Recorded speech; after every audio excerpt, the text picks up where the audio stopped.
across the UK, on DAB+, on YouTube, on your mobile, and on your side. This is Talk.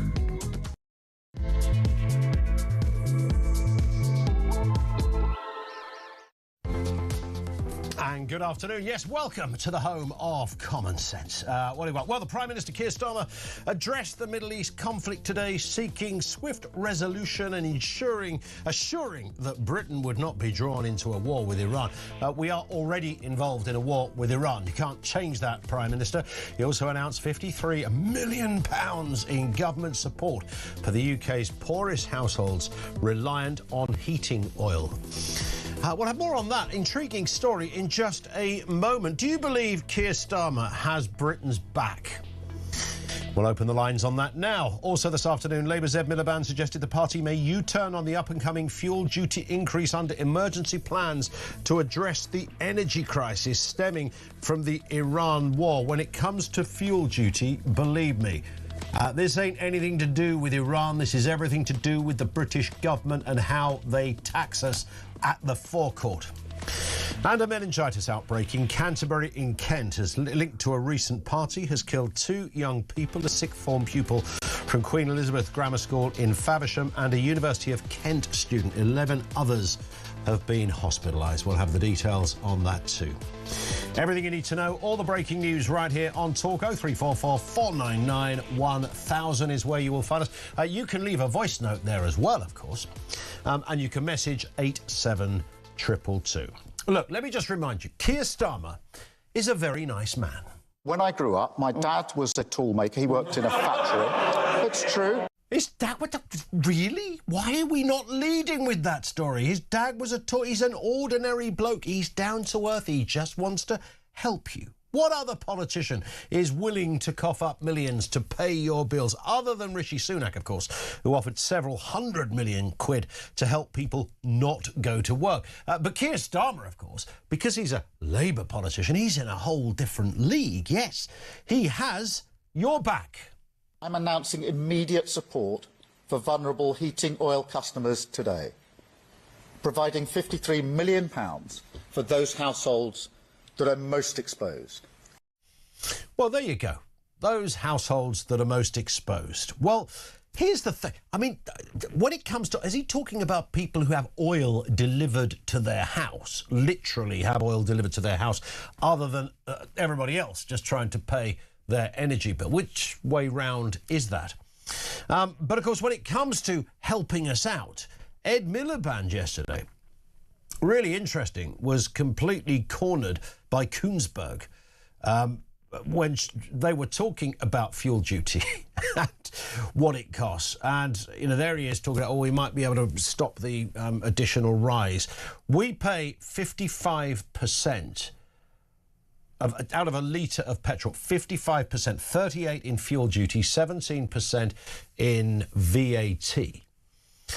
Out of the total cost of a litre. So if the government were kind of really serious about doing something, then they would be doing something. They are not doing something. But the wider question there is, do you believe that Keir Starmer has Britain's back? So they're talking about not raising fuel duty. They're talking about helping some people out who are oil-based customers, which I just don't think's the average poor person story, to be honest. I might be wrong on that. I'm sure there are exceptions. Do you believe Keir Starmer has Britain's back? It's a wider question on that issue. Your thoughts. Meanwhile, and elsewhere... Death to the IDF!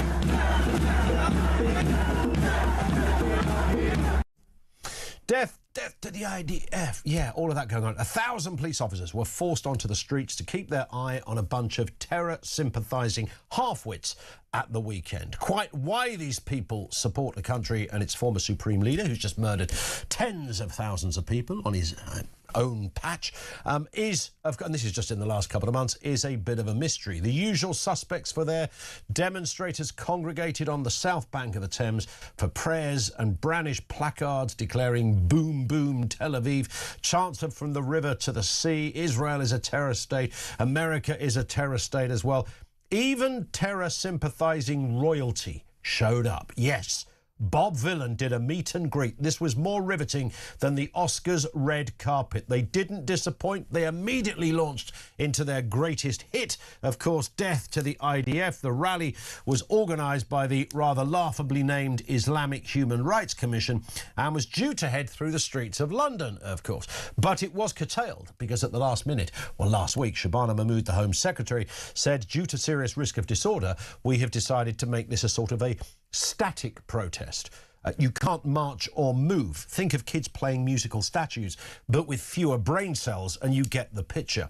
But where is Keir Starmer on this? Again, we're asking the question, does Keir Starmer have Britain's back? Well, clearly not, because he would be the man to stand up and say, sorry, static protest, that's still a protest. You had Bob Vylan still doing their thing. You had people with the placards still doing their thing, all for a little bit of freedom of speech. What I don't want is some kind of medieval sympathising death cult dodgepot cartel of numerous bods from a variety of different splinter groups of JIP turning up on the streets of the capital. That's not okay, you know.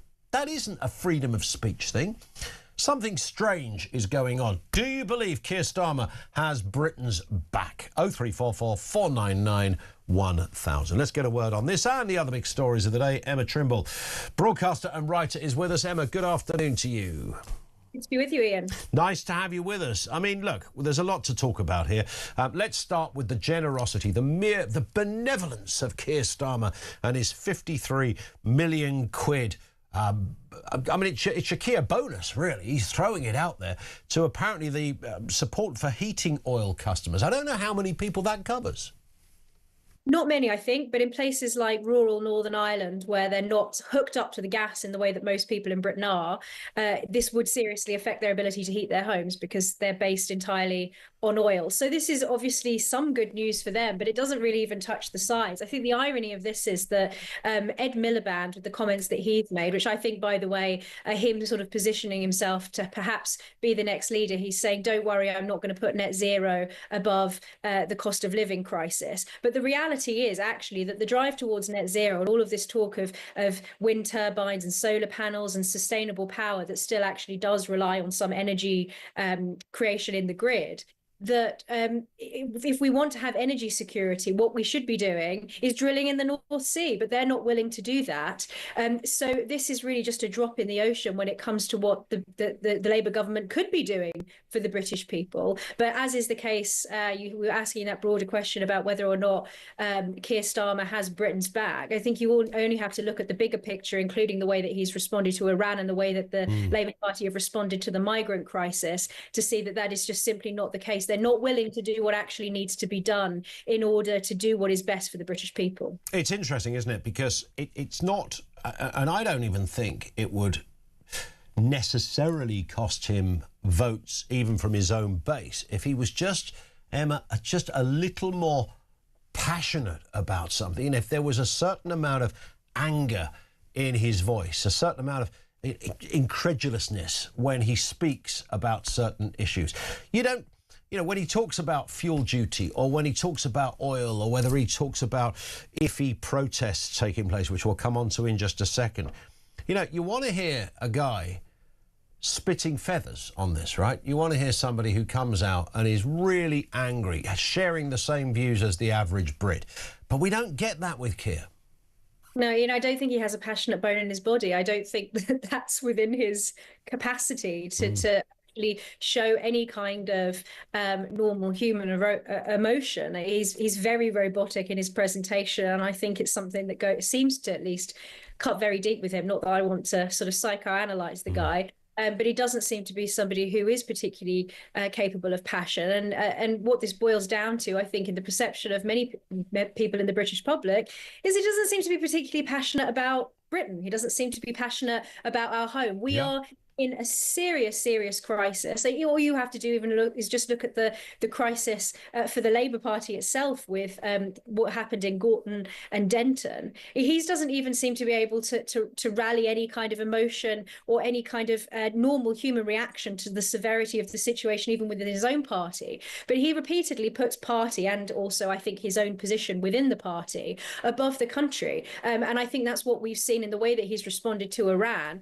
I think he cares far more about the Labour Party and not losing the Muslim vote than he does about actually taking care of our national security. Instead, he's projecting to the rest of the world the impression that we're just sitting ducks here to be taken the pick of by anybody who fancies it. It's so bizarre because he could gain so many house points with sort of unlikely supporters or unlikely voters, rather, if he just had a little bit of fire, a burning furnace in the pit of his belly. But you're right, he's much happier with a pre-prepared press release, one of those clinical paragraphs that he can read off written by a spad, than he is that real kind of political zest and passion. Let's move to this one, Emma. We mentioned this at the beginning. Opposing demonstrations taking place yesterday across the River Thames down in London on the South Bank. Police monitored a pro-Palestinian Al-Quds Day march where an Islamic speaker chanted in Farsi, "Death to America, death to Israel." Our reporter Samara Gill was down at the scene. What about the bombing of the Ayatollah? What did you think of that? He was destined for that. That was his destiny, and he fulfilled his dream. He died for the cause of his belief. He died standing on his feet and living crawling on his knees like the rest of the Arab leaders. Benjamin Netanyahu, thoughts? Gone. He's dead. He's out the window, and no one's going to miss him. Yeah, it's kind of weird who lives among us, to be honest, Emma. How are we supposed to defend ourselves when people like that are, within the country? You showed the footage there of Samara Gill, but from some of the footage I saw, it looked also as if the people who were organising the rally were trying to interfere with her ability to even interview the protesters. This is a rally that was originally inaugurated by the Ayatollah. A pro-Palestine rally inaugurated by him, very clear connections to the Iranian regime, that is being allowed to take place at a time when Iran are actively targeting the British military, have just attempted to drone strike our RAF base, and not only that target, but others also as well, are attacking our allies in the Middle East and also obviously in the form of America. It's really very worrying that you have these people really actually, when they say death to America, they are also presumably rolling us into that. These are people who are anti the West. And if you were, I imagine if you were a Jew wanting to come into central London over the weekend, you would have given the protest a very wide berth. I would have thought so. I don't look. There are groups that are, of course, outlawed that you can't support because of their terrorist sympathies. I have no idea what newspapers or programs the people on these marches watch. I don't know which bit of the former Ayatollah killing tens of thousands of his own people they didn't see. I've got no idea which part of the new supreme leader and his proclamations about what he wants to see done to the West and their enemies. I have no idea who they are. All I could say is they are not conducive with the British way of life. I would argue with the legal way of life. But for some reason, even though they called it a static protest, which means nothing, to be honest, Emma, because they were still out there doing what they would have done anyway. I don't know how this gets a free pass. It was very interesting to see people crying about the fact that the march itself had been banned. I mean, obviously, as you pointed out, they still got their protests. They just weren't able to march through the streets, obviously something that's much easier for the police to control. I just thought it was unbelievably ironic to see people complaining about restrictions on their right to protest when this is effectively a love fest for a regime that just killed at least 20,000 of its own people for protesting against the regime. I mean, the cognitive dissonance there, I think, is extremely revealing. And this is also, if you think about the amount of taxpayer money that's going to police this rally. We've seen St. George's Day march recently that wasn't able to go ahead, had to get private funding for its security because the Metropolitan Police weren't willing to cover that. So it's completely twisted in a way that is rigged against the interests of this country. You see quite benign people being banned from the country because they're regarded as not conducive to the public good. But I mean, what is this if not Correct. that? Yeah, I mean, there's lots of people who've been told, no, you can't come and speak in this country over the years. I mean, not just under this current shower that's in government. And that is, you scratch your head and think, well, OK, they're a bit controversial. I might not agree with them on everything, but I wouldn't be banning everybody. This isn't about banning just dissenting voices. This is about putting a stop to, frankly, dangerous voices. So we'll talk more about that. Stay with us, Emma. There's more to come. Emma Trimble is with us. 0344 499 1000. Pick up on the march. I thought the point that she made at the end, I know Kev talked about this, I think at the tail end of last week, that there was a St George's Day parade. I think it might have been in East London. This is the Cubs marching in St George that had to be cancelled because they couldn't guarantee the safety of the Cubs on St George's Day in England, whose patron saint is St George. I mean, really? But this thing, they had to send 1,000 coppers out to these hate marches. I mean, man alive. So when we ask the question, do you believe Keir Starmer has Britain's back? What is your response to that? 0344 499 1000.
Across the UK, on DAB+,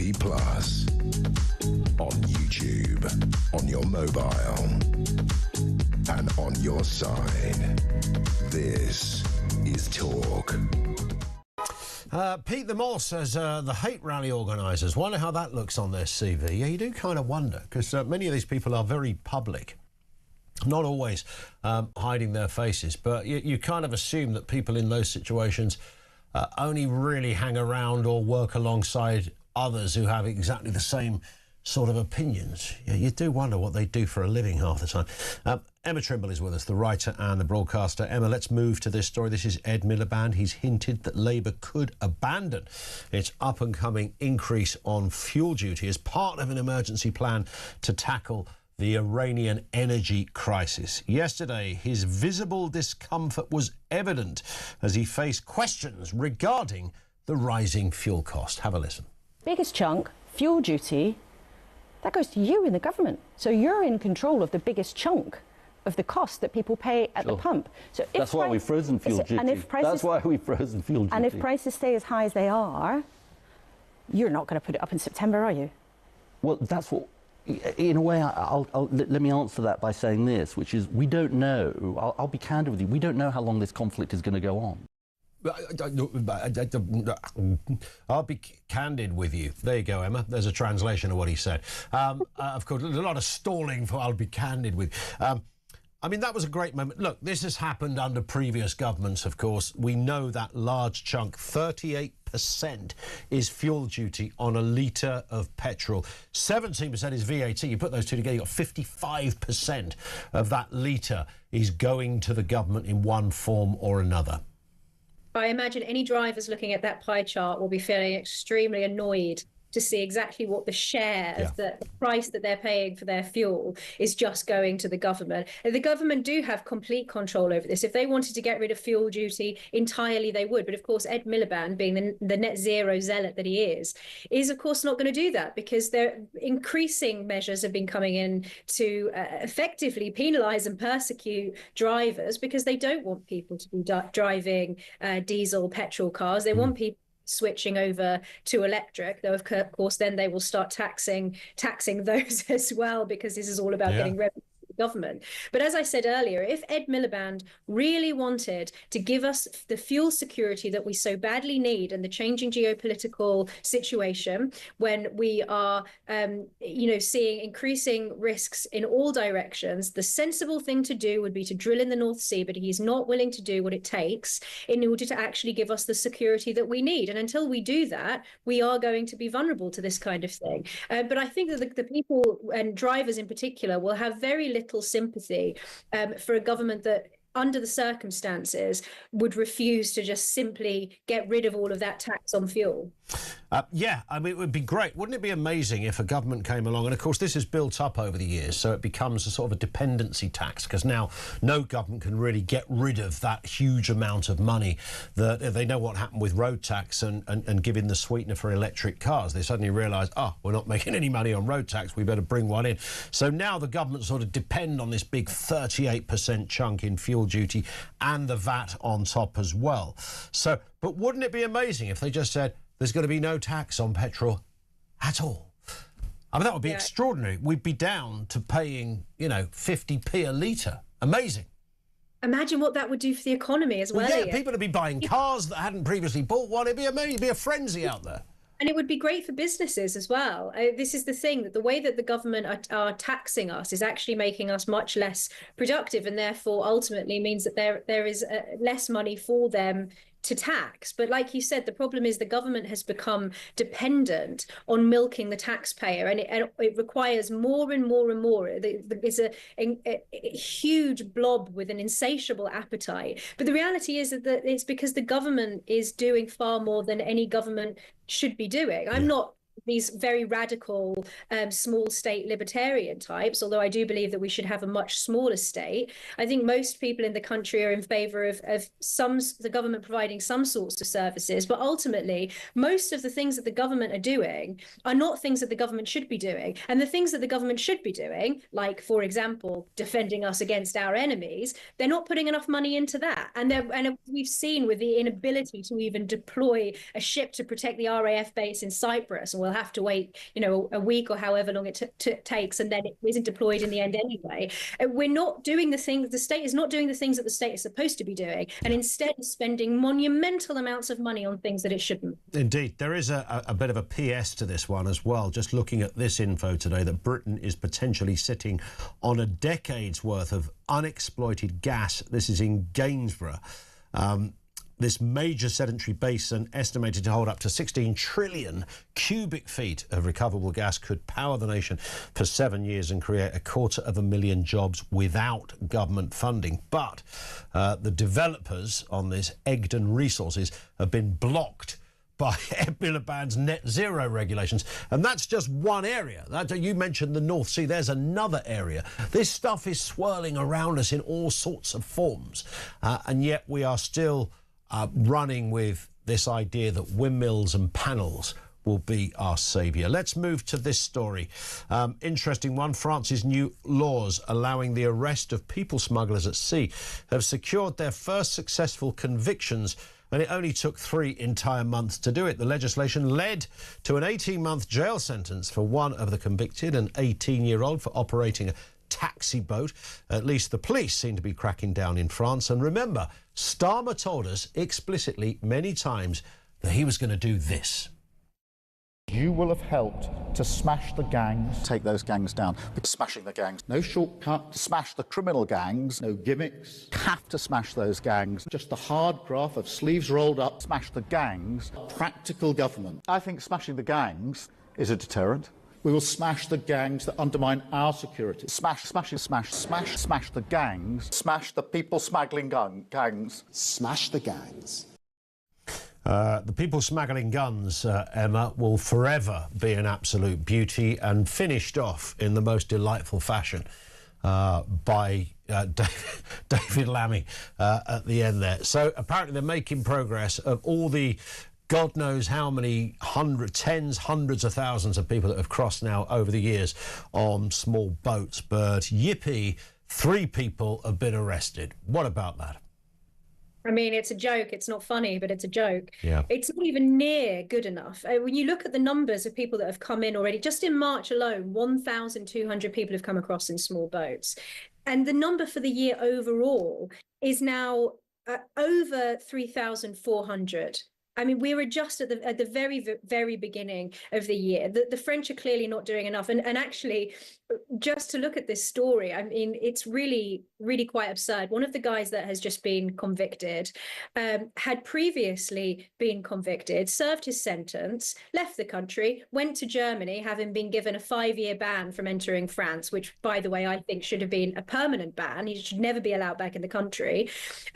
Just returned anyway, despite the ban, and now has been convicted again and given another ban, which has been increased to 10 years. But that doesn't matter, because this is a guy who's involved in smuggling. He doesn't have any respect for the law. He doesn't have any respect for entering countries illegally. So what kind of difference does this make? I mean, they've given him a very short jail sentence. He's just going to come back and do it again. Of course he is. One of the other people who was involved in this case was a young man who ended up being acquitted. But he was acquitted because his defense successfully argued that he wasn't actually piloting the boat. He was just a paying passenger on the boat. But surely he should be convicted for having attempted to enter Britain illegally anyway, because if you're on the boat and the French state have established that those who are piloting the boat are involved in illegal migration, surely the implication is that those who are paid to be on the boat are also participating in illegal activity. So why on earth are the people who get found in these entire boats not being prosecuted? Wouldn't that surely be the best deterrent? You might think that this was all basic logical stuff, that there wouldn't even be any, we wouldn't even, it would be so obvious, you and I wouldn't even be talking about it now. If you're caught on a boat and you've just paid somebody 3,000 quid, you're clearly up to no good. That isn't the way you get into a country. So at that stage, also, you can't even say, well, I've claimed asylum in the UK, because you haven't even got there at that point. So if you've nabbed somebody on a boat, that is surely an illegal journey trying to break into a country where you have no legal right to do so. Emma, thank you very much indeed for your time. Emma Trimble, writer and broadcaster, with us here on Talk. Thank you to her. Over to you. Whole array of stuff here, and particularly that question. I mean, it is a little bit tongue-in-cheek when you ask the question, do you believe Starmer has Britain's back? And I marvel at this. It's like living in a sort of hall of mirrors reality, when you're trying to work out which one's the true, what we're sort of faced with this blurred and crazy image of stuff around us that should be straightforward. Why would a Prime Minister not want to act on things like immigration, things like protests taking place from terrorist sympathisers on the streets of this country? Why would he not want to? Why would he not want to act when he sees the cost of a litre of petrol or the cost of your energy bills? There are so many other ways that you could have a fair attack. Why would they not want to do that? They obviously believe that there's, they have their own very specific agenda here, and they think they know what they're... I don't know who they're playing to. I don't know which group of people benefits from these sort of policies. And also, you don't tend to hear, I genuinely mean this, that if you're a Labour voter, I know there's a couple of you out there somewhere, you have to look hard sometimes. I'd love to hear from you, because even when I talk to people who voted Labour, I'm not hearing anyone go, God, this Starmer guy's great, isn't he? He's really good, this bloke. He's like full of wisdom. He's like a sort of Gandalf of Downing Street. He's got it all going on, working his magic. Nobody's saying that. I mean, this is pitiful stuff. Do you believe Keir Starmer has Britain's back? 0344 499 1000. That is where you will find us. More comment to come on this. We are going to be joined by Jonathan Gullis as well in just a couple of moments, of course. Jonathan, former Conservative MP, now Reform UK member. He's with us next on Talk.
Across the UK, on DAB+, on YouTube, on your mobile, and on your side. This is Talk. It is Talk. 0344 499 1000. Quinn in Rotherhithe says the only one Starmer wants to look after is himself, having lost the English vote forever. He is snuggling up to the Islamic vote in order to keep his job, as he is, without question, the worst Prime Minister ever. I want my country back. That means reform, says Quinn. No place for Islam in the civilised West.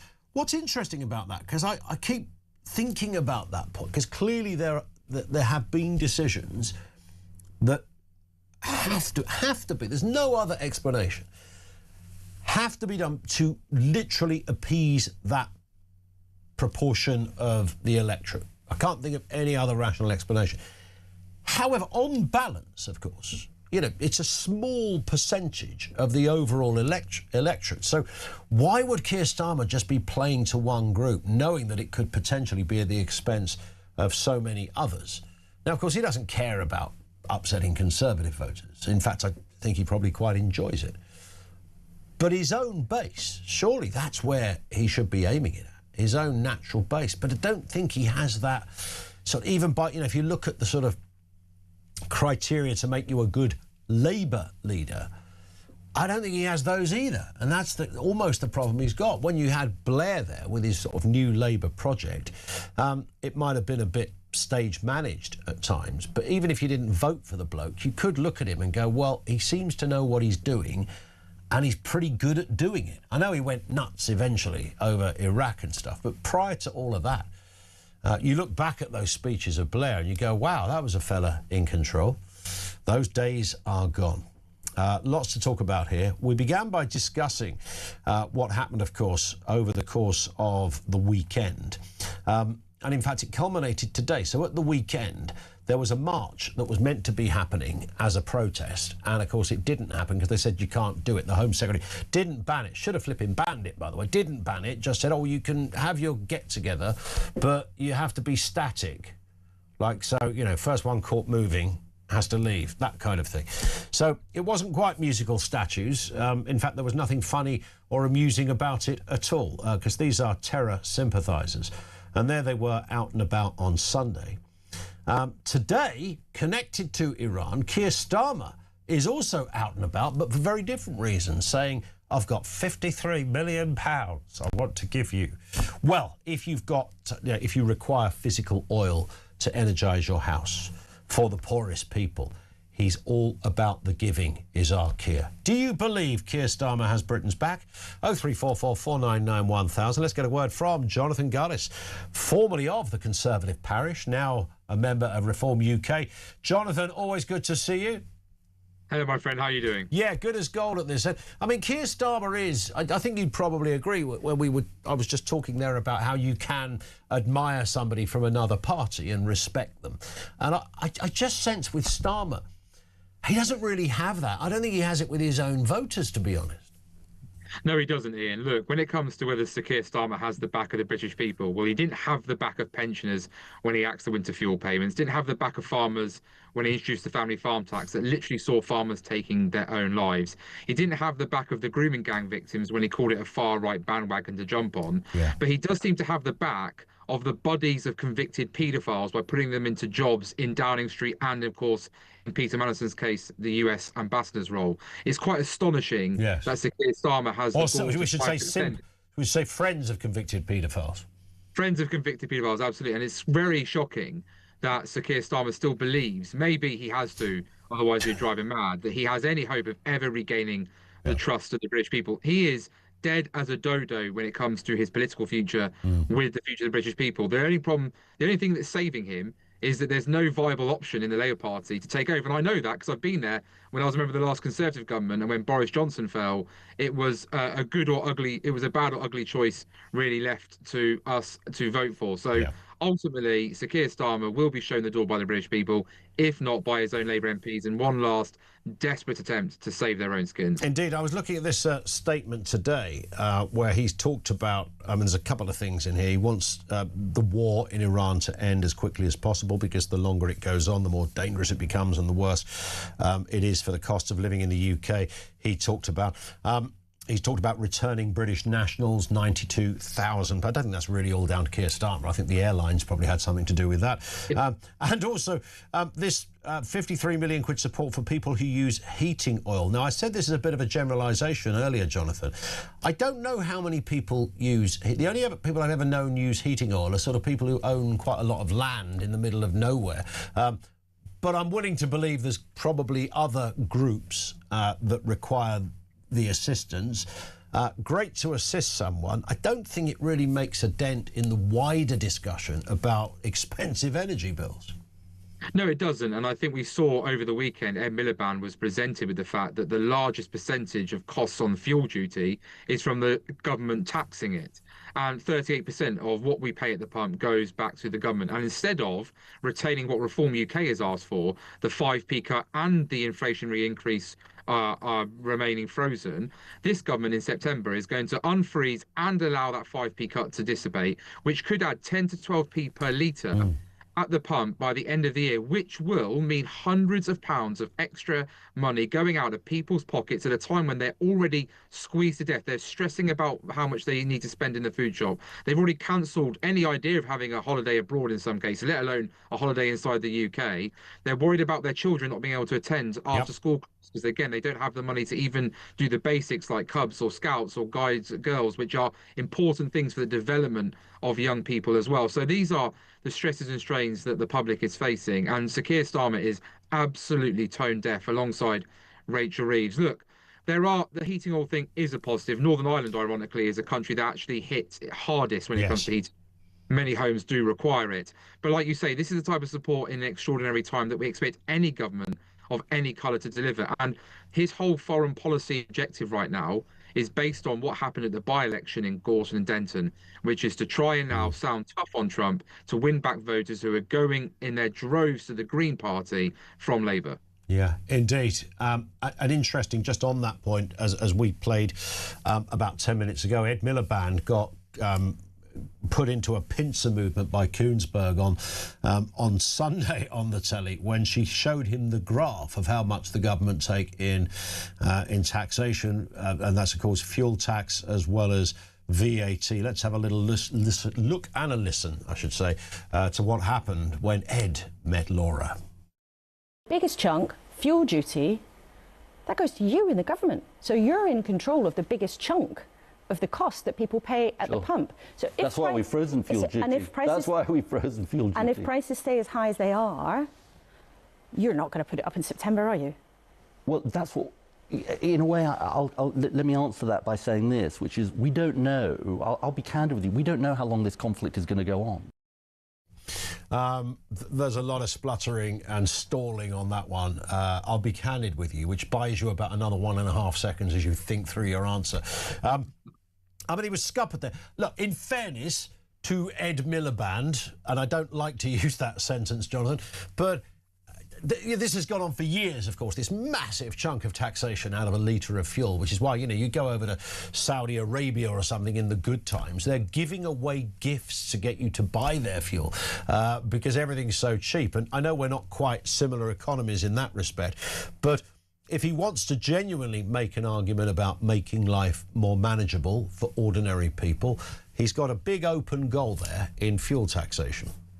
Look, absolutely. And the last Conservative government, for 14 years, froze the fuel duty and as well as the inflation increase. I personally campaigned for that 5p cut within Parliament and got a lot of backing, obviously was delighted it came about. But reality is the Conservative Party should have always looked to cut fuel duty. Not only, as you say, does it hit hardworking people in their pocket who have to fill up in order to do the school run, to take mum or dad maybe who are elderly to the hospital, or indeed just get to and from work themselves. But the many haulage businesses that we have, particularly in places like Stoke-on-Trent, are having to make very tough decisions about what work they can or cannot do in order to make sure they can pay their staff and indeed even survive as a business. My grandfather was an HGV driver after serving in the armed forces during the Suez crisis, in fact. So, you know, I know from first-hand experience of having listened to him just how challenging these times can be.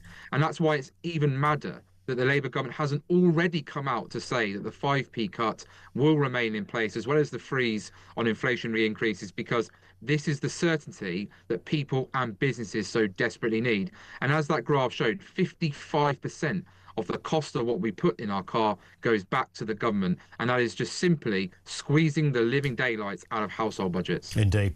Let's have a word as well, Jonathan, on these curious protests at the weekend that we were told were banned, but they weren't really banned. They were just a bit static and moved to a certain place. We still have people on the streets chanting all manner of horrendous stuff. Boom, boom, Tel Aviv, from the river to the sea. Israel is a terror state. Death to the IDF. It was all the usual stuff. So, in effect, it wasn't really banned, if that makes sense. Well, look, it's just typical of what I expect now from Shabana Mahmood, which is the occasional press release or interview that sounds tough, but actually very rare does she deliver on actually making the big calls. These demonstrations should never have been allowed to take place. It is literally supporting a terrorist-led regime, a regime in Iran that has been fueling our enemies in Hamas and Hezbollah that led to the slaughter of over 1,400 innocent Israelis, men, women and children on the 7th of October, and indeed are allowing terrorists to roam on our streets through the IRGC, who should be prescribed. And that is a damning indictment on both Labour and the Conservative Party. That's never yet come to fruition, which is why I'm glad Reform UK is clear that will happen under a Reform UK-led government. It is just an embarrassment to the nation that these people, who should now all be on the very least a terror watch list, in some cases, if they're not British nationals or indeed even have dual nationality, in my personal opinion, should be rounded up and deported. They clearly pose a threat to the Jewish community, but also to the wider British people. Correct. And the fact that this costs the time and the energy and huge financial implications, 1,000 police officers who would have been doing other things on that day, who would have been called from being off duty to being on duty. I mean, this is incredibly complex to set up policing for things like this, but hugely expensive as well. Well, as you know, Ian, the problem with this is that it literally takes coppers from other local areas. So in Staffordshire, we would have probably had some of our coppers who needed on our streets having to go down to London to effectively make sure this was a safe demonstration. But actually, all these people, as I've said, are literally supporting a terrorist regime, therefore promoting extremism on our streets, and therefore should not be welcome on our streets, let alone being welcome in our country if indeed they are foreign nationals. And any British citizen who joins in with this is quite frankly just an appalling abomination on not understanding the freedom and democracy that people like Winston Churchill so bravely fought for to make sure we retain. And perhaps they should go and experience life in Tehran under the mullahs, under the Ayatollah, and come back and tell us whether or not they think women have equal rights, whether children are entitled to have the freedoms they have today, whether even the LGBT community is able to go about identifying as they are, because the pink-haired loony brigade would soon find out that they'd be thrown off the tops of buildings like Hamas and Hezbollah do in their communities. Yeah, so it's amazing how many people can't get their head around those just very basic facts. But listen, we live in confusing times. Jonathan, great to see you again. Thank you for coming on with us. He is Jonathan Gullis, former Conservative MP, now member of Reform UK. Thank you to him. Over to you. Do you believe Starmer has Britain's back? David's in Coventry. What have you got, David? Good afternoon to you. I love the question, Ian. I really love the question. The answer is quite simple. Yeah. By their fruits shall you know them. Look at what they do, not what they say. All of them, the politicians, they're all scoundrels from the last 15, 20 years, but Starmer especially. If you look at what Starmer's done since 4th of July last year, 2 years ago, every major policy decision he has made has been designed to damage this country. The Chagos Islands, attacking our source of food, attacking the farmers, attacking pensioners because the majority of pensioners don't vote Labour. And the list just goes on and on and on. Most of his U-turns he's been forced to make because the decision he made was wrong, because it was against the good of the people of this country and this country itself. Why would, just out of interest, David, on that point, because I think you're bang on in the upshot of what you're saying, but why would Keir Starmer set out to deliberately design something to ruin the country? Because, quite simply, Toby, shush. Sorry, it's the dog. I'm walking the dogs. All right, sorry, I thought it was your girlfriend. Ooh. Hey, I've been married. She sounds nice. I think my wife might take a dim view. Indeed, yes. Apologies, I'm sure it's anyway, delightful. Why would he do that? I think that he doesn't like this country, and he mixes with a group of people that don't like this country. We have an Attorney General who doesn't like.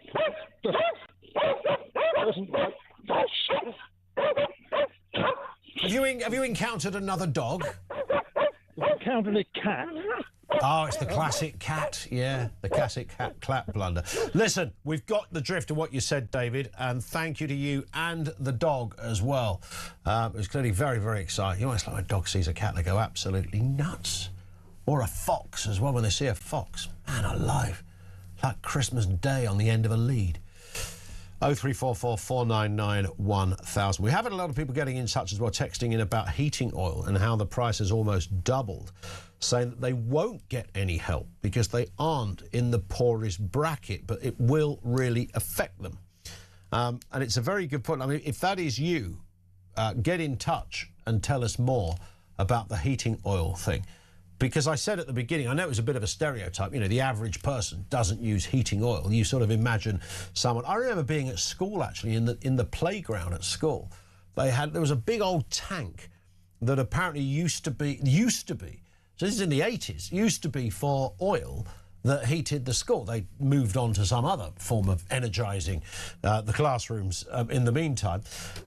But you always tend to think it's very remote rural places, but I'm sure there are many examples of where, for maybe logistical reasons or whatever reason, there's probably entire blocks of housing and areas and postcodes that have, just because of the pragmatics, have big tanks that are literally filled with oil, and that's what they require. So who's using oil, I'm sure, wildly differs. What we do know is that not everybody who uses oil sits literally in the poorest bracket, and therefore the government will probably leave them alone, even though the cost has doubled. And if you're in that situation, that's a bit grim. Thank goodness we're coming into spring rather than the other way around of coming into winter, I suppose that's. But of course, it's not just that. If that is you, if you are reliant on physical oil to heat your place, 0344 499 1000. Back with more comment from you, loads of messages, loads of calls, coming next on Talk.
across the UK, on DAB+, on YouTube, on your mobile, and on your side. This is Talk.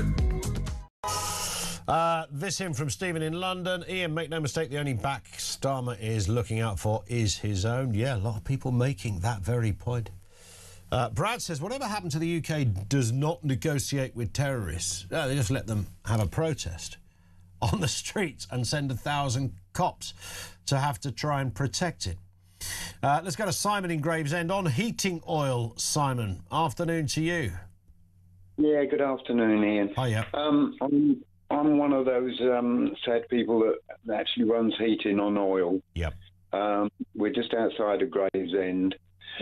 Thankfully, I managed to get some into the tank before this war kicked off, so I haven't been affected by any price rise. When the price rise does come, though, I'm not going to be able to get any assistance from the government. Nothing at all? No. And do you know what the criteria is for getting assistance? I don't as yet, no. They did say the poorest people, because the wife works. I mean, we're not rich, we're not even well off. We're just keeping our heads above water. Yep. The rent on this place is £1,600 a month, which stretches us quite a bit. Anyway, yeah. Yeah, so I just can't see us getting any assistance from the government. And the way Keir Starmer's talking about this £53 million package that's going to help everything, but you're sensing this isn't coming your way anytime soon. No, definitely not. The only thing is that if it does help out pensioners, because I know quite a few pensioners that have bungalows that are heated by oil, then fair play, that's good for them. Sure. But as I say, the rest of us are just going to have to basically put up with any rises we get on it. Well, and also, I think an 80% rise is just ludicrous. It's off the scale, isn't it? I mean, you can't just double somebody's bill and think it's not going to have any effect. And as when governments announce sort of multi-million-pound bailouts, you really have to read the small print, don't you? Because I always get the sense that I bet you there's not sitting somewhere an office and someone's got a budget of 53 million and then they're just going to send checks to all the people that need. It won't happen like that, and it'll probably take forever to implement as well. Listen, Simon, I wish you luck. I hope you do get it, by the way. If you need it, you should get it. Thank you to Simon in Gravesend. Has Keir Starmer got your back? What are you making of it, old Carl in Liverpool? Hi. Good afternoon, Ian. Right? Yeah, I'm good, thanks. Far away. Yeah, well, he's got your answers, has he, really? Let's be honest. We can go. You had a gentleman on earlier who listed quite a few things that he's done. The pensioners. He's even gone after veterans for free. He has got our back. He's got to firmly pressed up against the war because we're not allowed to do, say, or criticise anything. We are under attack from our own government, in my eyes. I see him as a traitor, Ian, and nothing else, because he hasn't done anything to benefit the British people. Yeah, we're being invaded. We are being invaded, and now you've got Jack Palance coming out and saying that he'll get rid of the Church of England. It's great, isn't he? I mean, he's great. This man's not just a moron. He's a dangerous clown that, for some reason, is hoovering up some support. I don't get it. Yeah, and this guy's come out of nowhere as well, and that's kind of. That's really, really worrying, given the support he's gotten, because he is quite dangerous. But Keir Starmer himself, Ian, has had plenty of opportunities to go. I mean, he's done all the U-turns possible he can because he knows that those things are wrong. But he's had plenty of opportunities to come out and say, I will protect the British people. That is the fundamental first thing the government should do. Of and course. He's not done that, and it's scary. I think... where will we be in 4 years with the rest of this government? That's my worry. Is it going to be too much? Yeah, we've still got 4 years to go, or 3.5, whatever it is. It's grim stuff. Carl, great call. Always hear the passion on these calls. Thank you to Carl in Liverpool. Glyn says it was the name Starmer that set the dogs off.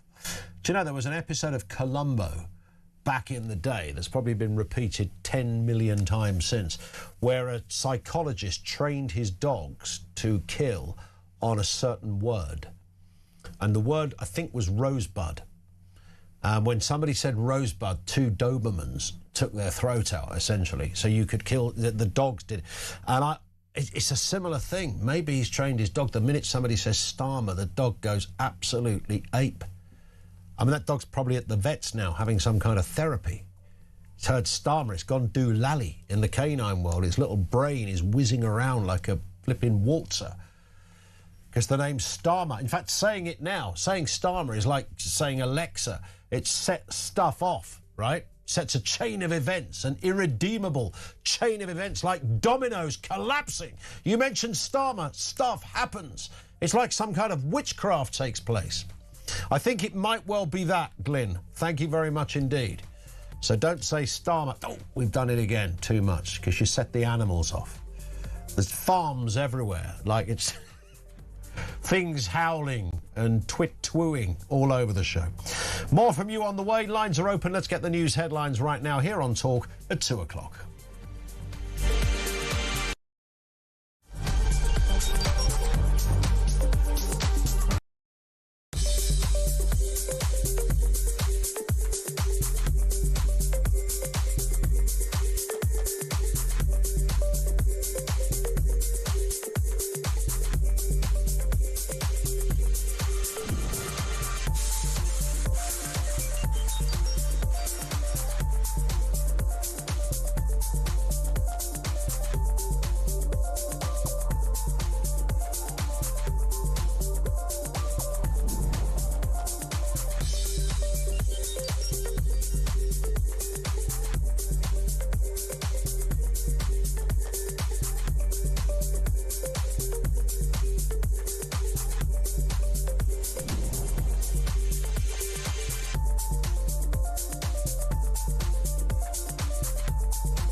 Across the UK, on DAB+, on YouTube, on your mobile, and on your side. This is Talk.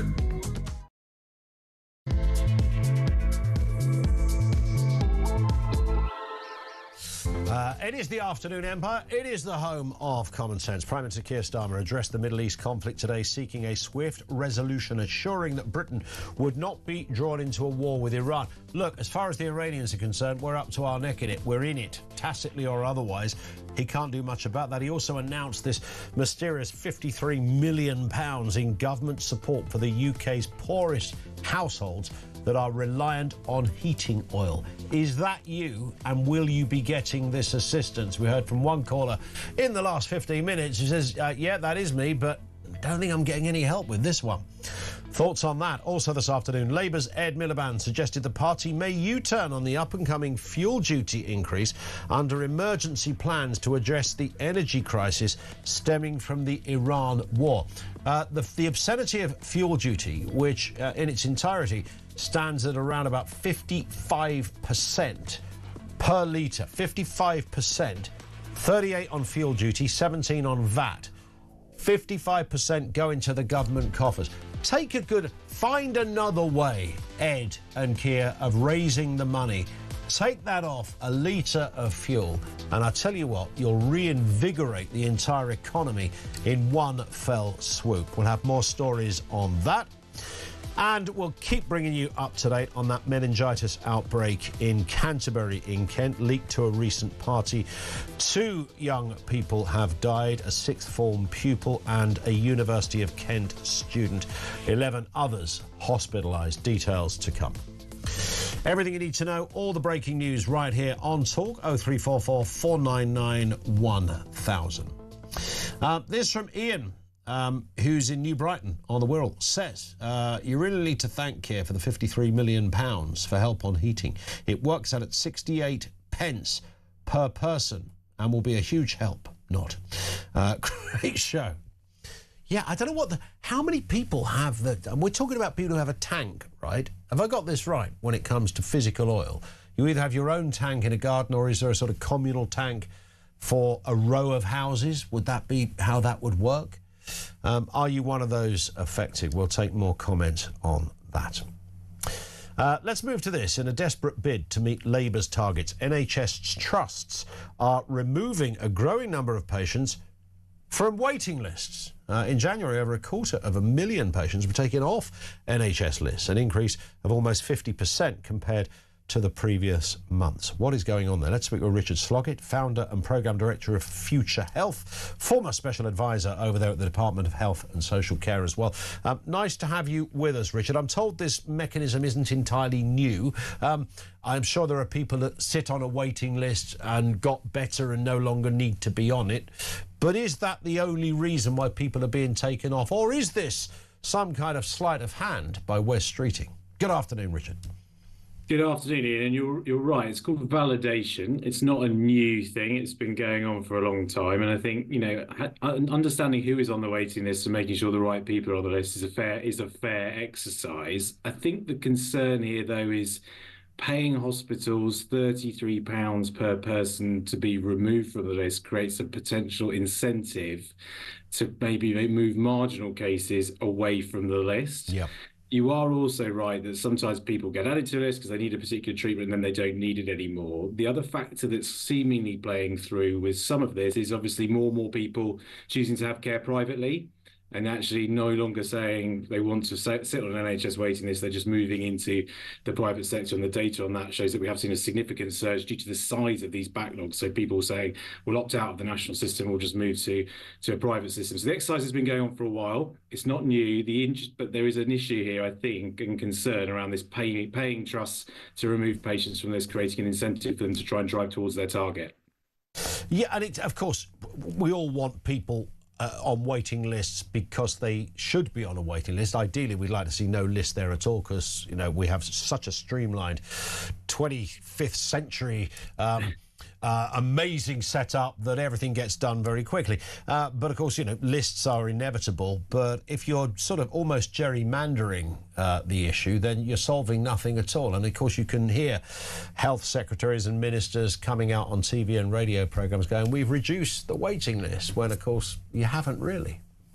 Yeah, and I think the interesting thing here is, even though the headline data says that the waiting list has fallen, it's fallen from about 7.6 million when Labour came in to 7.25 million. The public, Ian, as you've just alluded to, is still very sceptical of that message.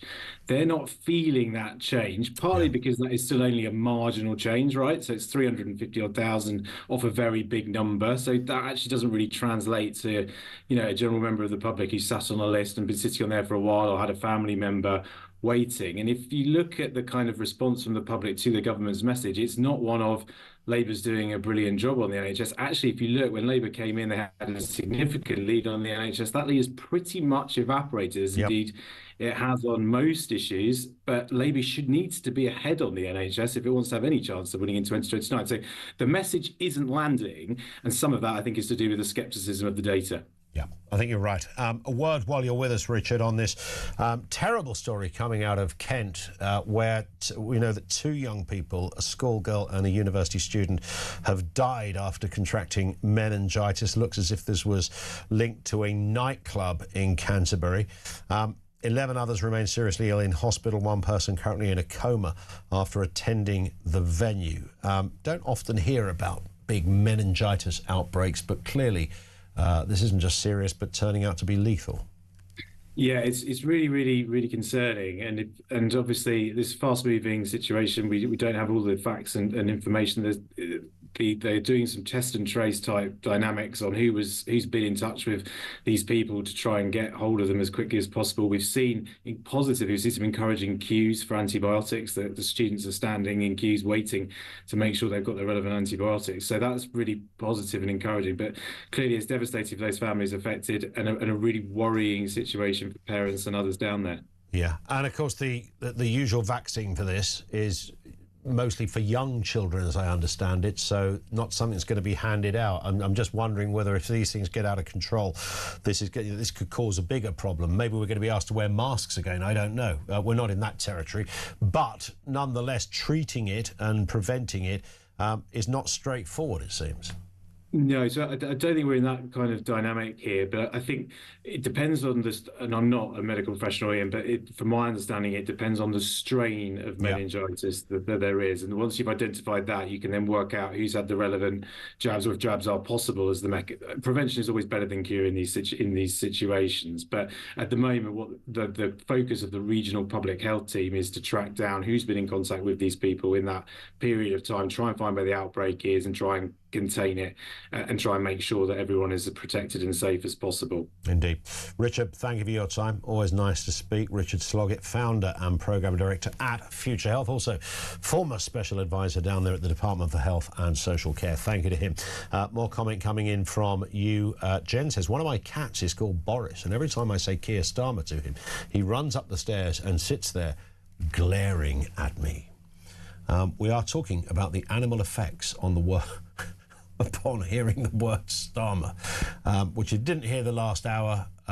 Listen to it on catch up, but you will see a dog that started pretty much howling at the flipping moon because of the word Starmer. I'm sure, well, we think that's how it started. We were having a nice conversation with our caller, and his dog suddenly went Looney Tunes on us, like properly barking mad. And that's the kind of effect the Prime Minister's having. Expects breaking news over the afternoon of zoos, perhaps even closing down because of the Starmer problem. It could be that, the Starmer llama, and all manner of other associated animal reactions to our Prime Minister. Nicholas says, afternoon, Ian, we've just had, listen to this, we've just had 500 litres of heating oil delivered for £837.51. In January, we paid £349.87. He's even attached a bit of the invoice that shows the cost. He says, Nixon's Tring, he says, we usually need 1,200 litres. How can anyone cope with this? No holiday this year. That's just off. I mean, even if you don't know anything about what, oil, you can't, if you don't use it in this way, if you don't heat your house in this kind of way or rely on it, you can't sort of quantify it in your head as what's needed. But if that's what you need and that's what it's costing, and you're talking about a doubling or more of the price, they are at those kind of levels. You can't. I mean, that would be your biggest bill of the month, right? 837 quid, more than your council tax, more than your normal energy. I mean, everything that you'd normally, there's nothing really other than a mortgage or a rent that would cost 837 quid a month, right? Unless you've got too many credit cards, but you take the point. Louise is in Kent on oil and gas. Louise, what do you think of this? Good afternoon. Well, I'm afraid I'm getting cross. Maybe the heat's keeping me warm. Yeah, could be that. I'm cross because, look, OK, villages that are off mains gas require either oil or LPG gas.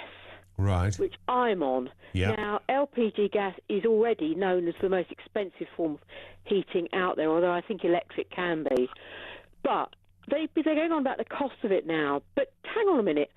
I get a pair of cylinders lasts me about three weeks in the winter. Yep. Right? They cost me £160 a pair, and have been doing for the whole winter. So all these people think, oh, well, I bought my oil in January, it cost me 300 quid. I'm sorry, but I can't buy 6 weeks of gas for that. So, and I've not heard anything being said about gas.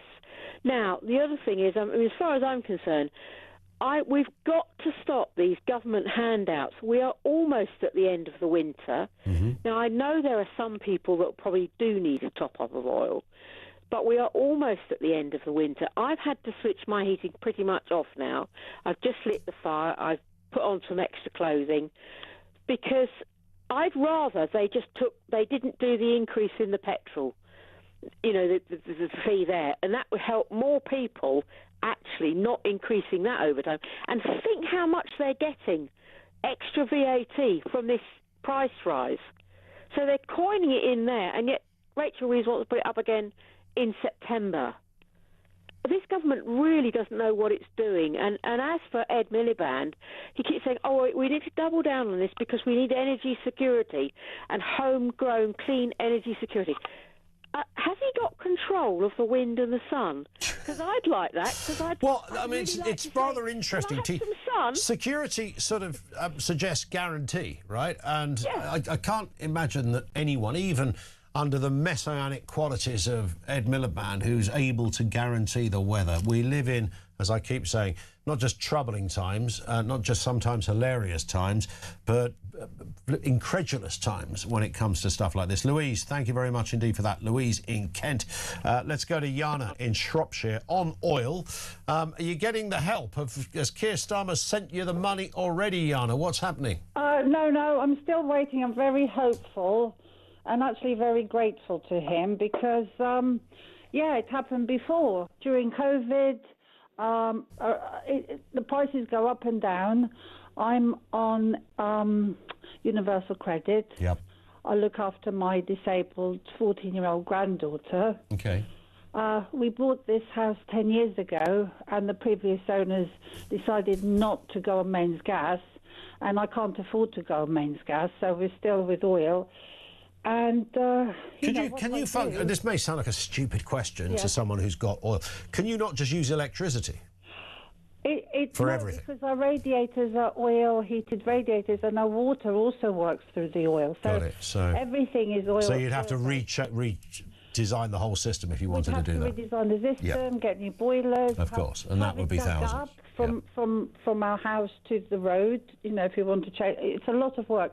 We thought about it, but what I do, and I had like the Mail phone me, BBC phone me last time it was happening, when the Tory government were giving handouts, and they were saying, "Oh, it must be so bad for you." I said, "No, actually, now it's good. Now, actually, people of oil have finally been recognised because what I tend to do is as soon as my granddaughter goes off to school, I turn everything off.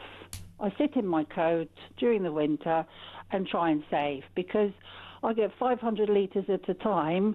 It started at £200, now it's £400, and the next payment I just won't be able to do. But it also turns off our water, so it's really, we don't get hot water either. So it's really bad. So I'm actually, I hate to say it, but I'm quite grateful to Keir Starmer for reaching out to us. So, yeah. Mind you, the cynical side of me thinks that a lot of his mates live in large houses in the country, and a lot of these houses are oil. Oil, yeah, that's the image I think most people have of somebody who uses oil. Apparently, the criteria, Jana, is that it will go to the poorest. Doesn't mean people are literally skint, but, those that could require the assistance, and not to the richest. And we had a call earlier from someone who doesn't think he fulfills that gap, I heard him. Even though he's not rich himself. That when people think, oh, you're doing all right because you've got a job and you're 2 wages in the house, it doesn't mean you're doing all right always.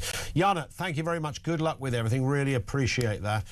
Lots of calls and comments on this. Also, calls and comments on animal reactions to your pet hearing the word stammer.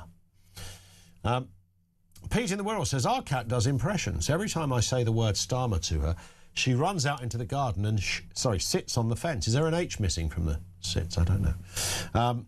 Maybe does, but... Robin Burnley, we're so consumed with our own problems we forget that in the animal kingdom the PM is known as three-tier Keir. Yeah, I'm sure that's absolutely true. 0344 499 1000. Mikey, who's messaged me, says the day Keir Starmer was elected, our hamster literally died. Wow. So we've now got death.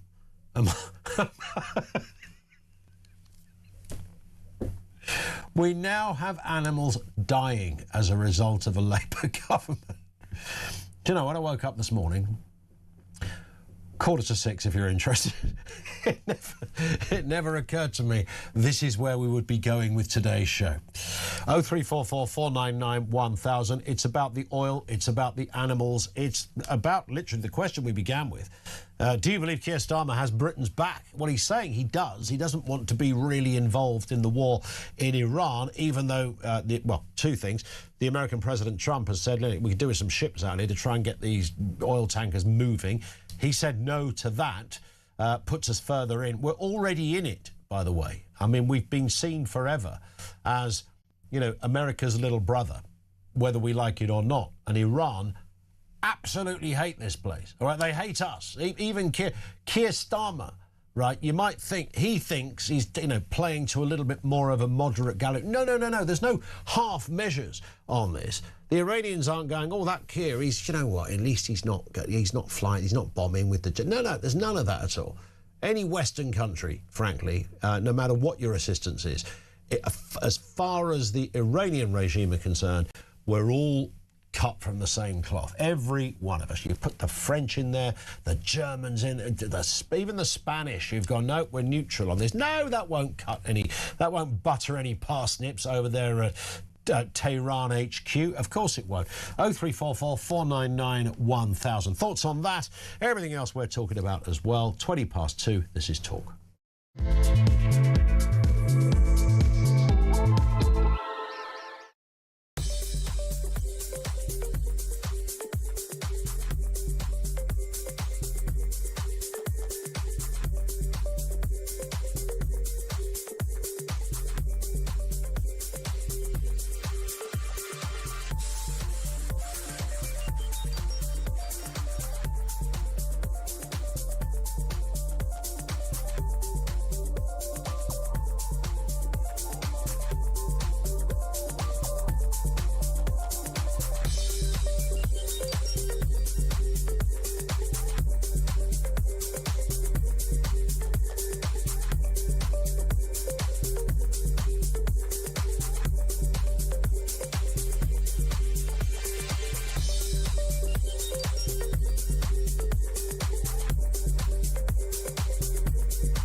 We're here to show our Jewish position. We are against this war, against the aggression, against the massacres, against the genocide committed by Zionism. Zionism doesn't necessarily have to come from the Middle East. It can come from the United States as well. We are Jews. We are completely against this bloodshed, against this murderous massacres that's happening in Iran, in Lebanon, in Gaza. The genocide in Gaza has not been accounted for still. It's continuing the genocide in Gaza without any food and medicine. We are here as Jews. We're going to continue our peaceful struggle.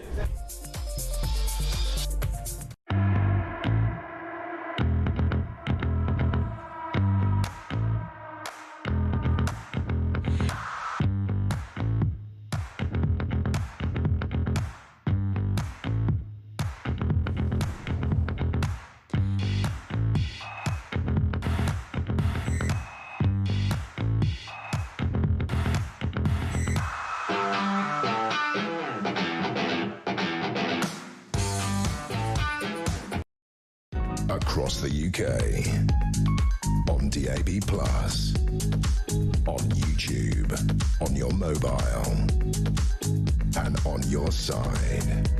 This is Talk.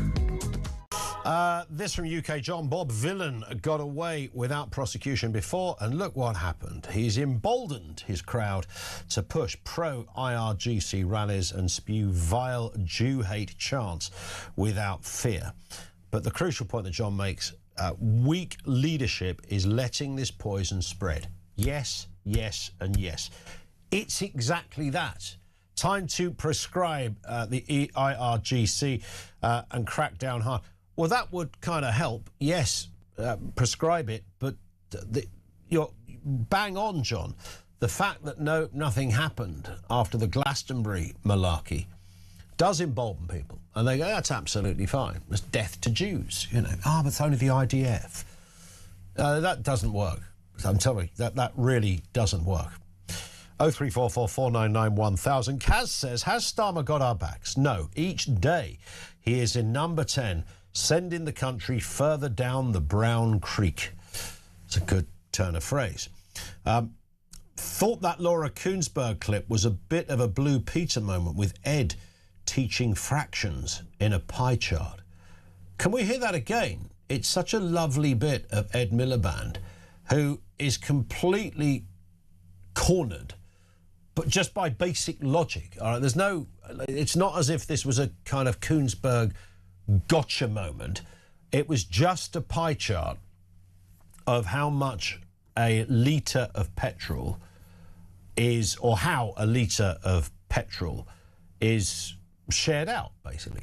That was it. You know, what percentage of wholesale costs, delivery and oil company, retail margin, VAT, fuel duty, etc.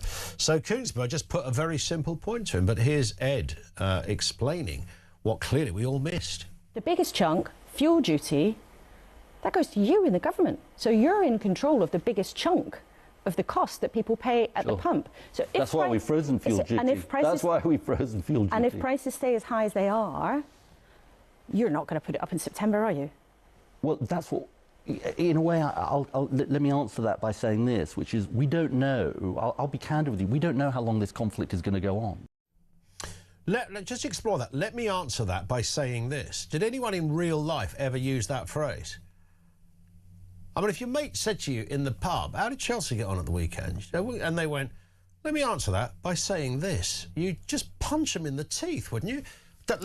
Really? That's not even a sentence. It doesn't work. What he's doing there, of course, is prolonging. And then he says, I like to be candid, and then was anything but candid. The fact is, the government munch away at 38% of a litre, 38% of the cost of a litre, which is around about £1.50 now, £1.50 a litre, goodness me. 38% of that is fuel duty, 17% is VAT, and as somebody else pointed out to me, and I don't know if I can find the specific mention, but wholesale costs are also taxed as well. There it is, from Mark. Don't forget, 33% cost of the wholesale price is taxed at 78%. I mean, this whole thing is just a tax scam, right? Just a massive tax scam. Let's go to Richard in Manchester on the Al Quds rally at the weekend. Richard, what are you making of this? Good afternoon. Hi, good afternoon. First time I've been on your programme. Welcome along. Lovely to have you with us. Fire away. Thank you very much. Okay, so I would start off by saying that the very notion of having a political protest is totally legitimate. That is part and parcel of our democracy. But the trouble is that what we saw at the weekend and what we've seen for the last 2.5 years are not legitimate political protests. We've seen vitriolic and very, very ugly hate marches. And what they have intrinsically in them is that they are specifically targeting a particular group, Jewish people particularly. They're seeking to dehumanize that group, which they are sadly not succeeding in, but getting some degree of success, so that makes hate more acceptable. So they've absolutely crossed directly into anti-Semitism, although they call it anti-Zionism, which is just an absolute nonsense.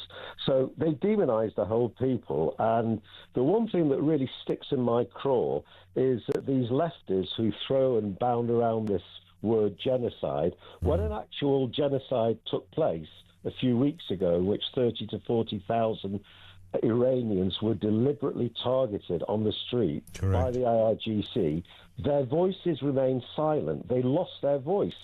I personally couldn't live with that level of hypocrisy, which is on the one hand to say that I believe in X, Y, and Z, but I stay stum if something happens that I can't talk about it because it's anything that I could say that is pro-West or pro-American or pro-Israel or pro-anything, is that the hypocrisy is so pungent, it makes me extremely angry. Indeed. But it doesn't seem to make Keir Starmer that angry, to be honest, Richard, which and he's not completely alone in this. If you look at the last lot of prime ministers, we haven't really had any that get animated about stuff. I don't just want an angry man running Downing Street all the time, but I would like to see them get animated once in a while.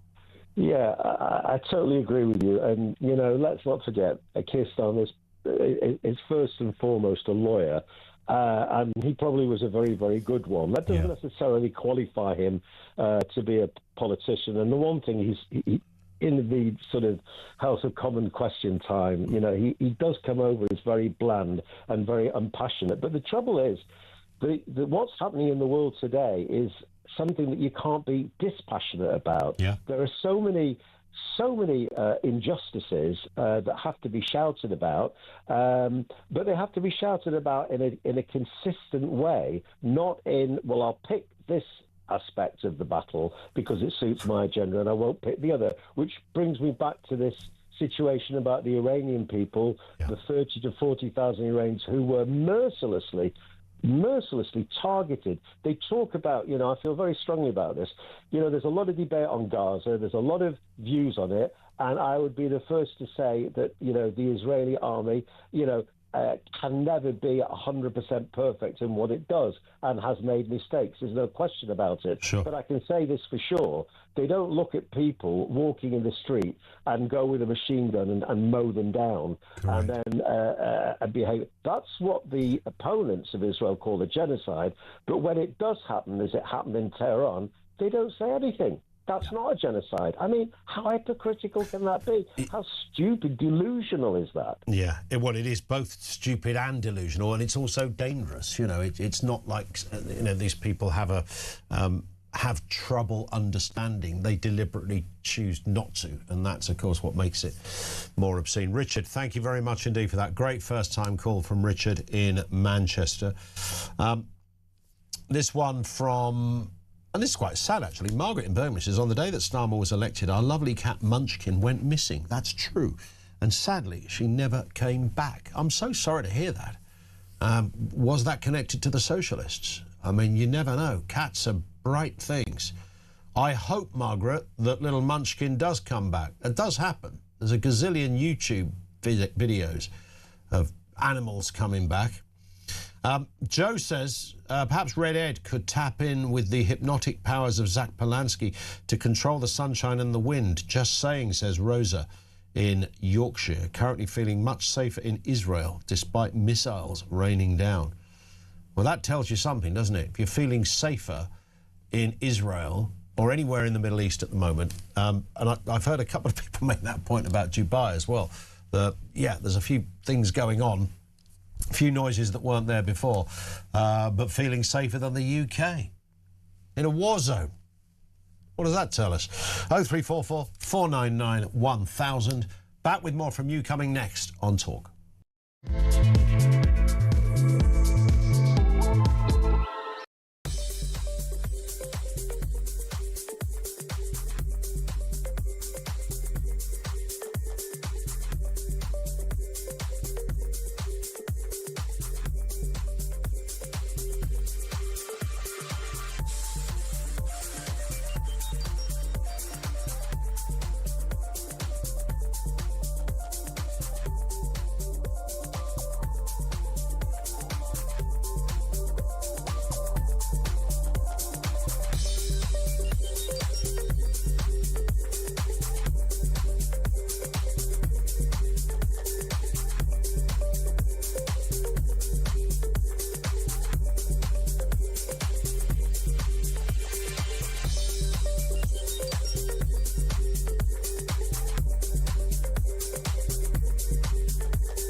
Across the UK, on on DAB+, on YouTube, on your mobile, and on your side. This is Talk. This from Rob, who Rob's in Burnley, says, just occurred to me the Labour Party are in fact going after dogs. Didn't they put it out there that dogs might be racist? Yes. They did. So that's just our studio dog. Get down! Where's that syringe that we bought off the internet? That one. Yes, there was a story, wasn't there, that dogs could offend some people and some communities. So maybe we should think about which parks dogs are... I mean, seriously, we did get to that stage. Let's move back then to dear old Ed Miliband, of course, hinted that Labour could abandon an up-and-coming fuel duty increase as part of an emergency plan to tackle the Iranian energy crisis. Yesterday, he looked visibly uncomfortable. It was very evident when he faced questions regarding the rising fuel costs when he spoke to Laura Kuenssberg. Have another listen. The biggest chunk, fuel duty, that goes to you in the government. So you're in control of the biggest chunk of the cost that people pay at the pump. So that's why we've frozen fuel duty. That's why we've frozen fuel duty. And if prices stay as high as they are, you're not going to put it up in September, are you? Well, that's what... In a way, let me answer that by saying this, which is we don't know. I'll be candid with you. We don't know how long this conflict is going to go on. Let me answer that by saying this. I'll be candid with you. Maurice Cousins, always candid, campaign director at Net Zero Watch. Maurice, nice to have you with us. I mean, that was kind of, if you like, an absolute masterclass in a politician on the ropes there. I mean, it was beautiful to see because it was Ed Miliband. He tried to employ every delaying trick in the book because he couldn't really answer a pretty obvious question that the government take way over half of our money from a litre of fuel for themselves. Yes, I mean, Ed Miliband is on the horns of a dilemma because on the one hand, he's under enormous pressure to reduce the costs of energy, whether that be petrol or electricity bills or whatever. And on the other hand, he rather cynically wants the price of energy to go up, particularly for fossil fuels, because in his worldview, he thinks that will actually provide a justification as to why we should accelerate towards net zero. So he's on, as I say, the horns of a dilemma, is how I would describe it, Ian. Yeah, he certainly is. This issue about certainly this government are running around like headless chickens, trying to find lots of new and imaginative ways to heat our homes and keep things running. And of course, a 10-year-old could work out, well, you don't actually have to do all of that because we've got quite a lot already around us. There's an awful lot of options, whether we're looking at natural gases that are around the North Sea. I mean, there is quite an extensive list, Maurice, about how we could function quite simply and affordably and arguably cheaper if we just utilised what we already have. Yeah, you're absolutely right. But as I say, this government is, they're not really interested in addressing the root cause of this problem. For them, it suits them if prices remain higher longer for fossil fuels, because even if it means that they are themselves the reason responsible for that, because what they're hoping is that will mean that the public then moves over and switches support for a green transition, and that they can then say, actually fossil fuels are not cheaper. They in terms of cost, they are the same as what they are for renewables. Yeah. And so they're fiddling with the market, but much at a much downstream, basically upstream. Sure. Where do we go with this then? Because Ed Miliband, of all the, there's quite a lot of ineptitude going on that front bench. There's a bit of a PhD in it over there at Labour HQ. It seems to me no one's got any experience of running anything, any business or anything such as that. So they're not very malleable to the idea that, there might be alternatives. But Ed Miliband in particular seems to almost, I don't think I've ever really seen a government department like this, that it's almost an autonomous position. He seems to function in this kind of solitary vacuum where he's not, it seems like he's hardly taking instructions from the Prime Minister. He's on a mission. It's evangelical and it's deeply disturbing at one level, quite laughable on another. Yeah, I mean, I think the best thing that people can do is they need to recognise that what's actually driving these decisions is politics.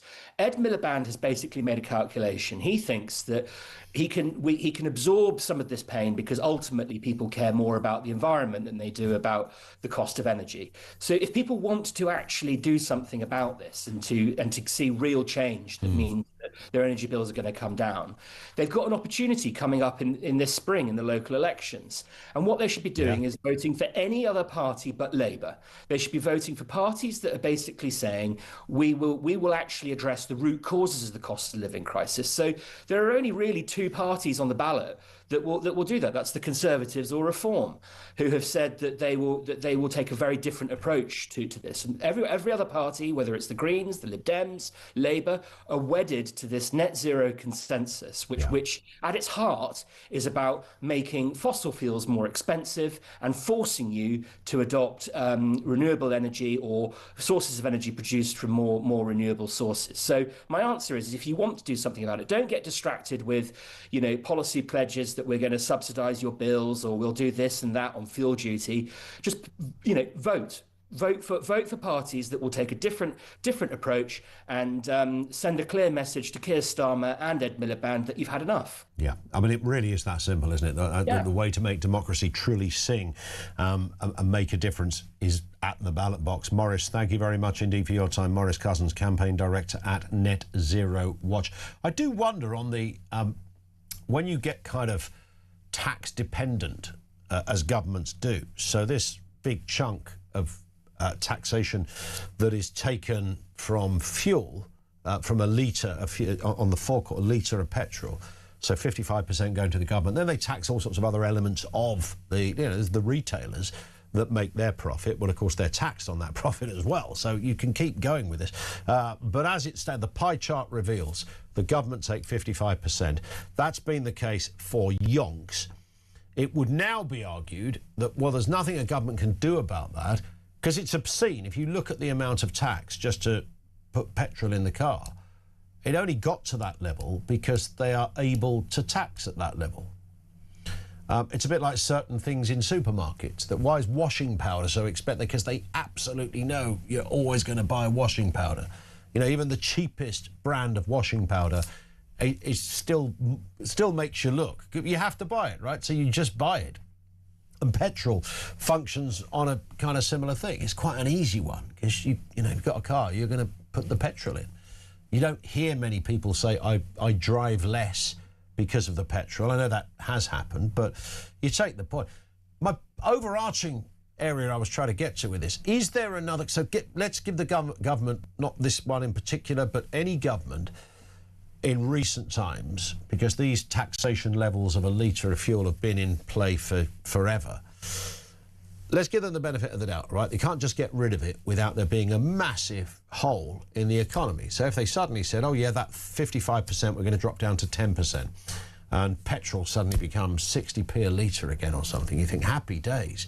That'll reinvigorate so much. It might even get people buying cars and God knows what else, because driving is cheap again. But you'd have to fill that gap. So where do you fill that gap? And this is the same calculation that happens with every aspect that we talk about. We're paying too much tax here, too much. What are we getting in return? We pay our road tax, we pay our taxation, we've got potholes in the road, we've got waiting lists in the NHS, we've got a fuel crisis, and we've got massively expensive prices at the pump. How do we change that? What do we literally have to do? And the answer would be somewhere more tax. But where do you put the tax that is fair? Is there a sweet point on the sort of taxation advice spectrum that would go, if you put it there, no one cares, it's fine there? Now, a socialist would go, well, stick it on the rich. There are some rich people, we've spoken to them, what are they called? Millionaires for tax. Patriotic Millionaires, that's it. Those guys, they're an organisation that they want to pay more tax. Not on everything, only above a certain amount. So at the moment, we've got a graduated tax system. Do we just introduce another one? So anyone who's on over 300,000 quid a year is going to pay a 60p rate of tax. Not for the whole thing, just over anything over 300,000. So 60p rate. What does that do? Because every time that's mentioned, no chancellor has ever gone there with this, because they always seem to say, well, it doesn't raise as much money as you think it would raise. People start legging it for the hills. I don't know what the truth is of all of that, but I am, you know, a reasonably intelligent person. I know if you've got to make X amount of taxation for the whole country to make everything function, and you remove it from one place, it's got to pop up somewhere else. Where is that place?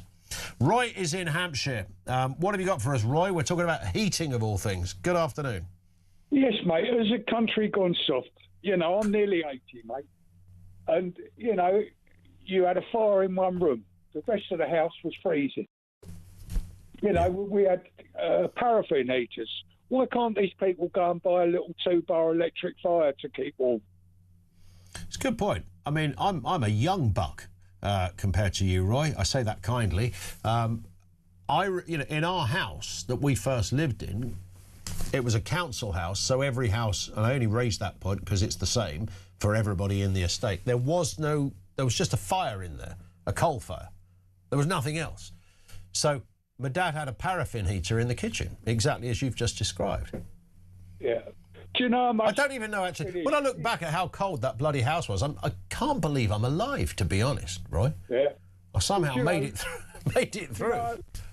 Do you know how much a gallon of paraffin is today? Go on. It's between 8 and 11 quid a gallon. Is that right? I used to go and get a couple of gallon for my mum, and it was 2 bob. You know. 2 bob was 10p, is that right? Yeah. And my old mum used to tell me, if you got 3 candles and you wrapped it in brown paper, you could boil a kettle. Right. That's what they used to do during the war. What about 4 candles? Yeah, I know. Sorry, you just reminded me. Yeah, well, it'll boil quicker with 4, I should think. Yeah, I would have thought so. So, do you remember that stuff, SO Blue? Boom, boom. The ad for that. Yeah. Was that paraffin, or was that a version of paraffin? No, there was paraffin, and then you had there was blue and there was pink. Right. Okay. But the old paraffin that when I was 3, Mum and Dad, we moved down to Romney Marshes, and Dad bought a general store. Oh, nice. A big old 16-room house. And in the garden, he had a place where we used to sell the paraffin from. Wow. We sold everything in But house. that's now too expensive, right?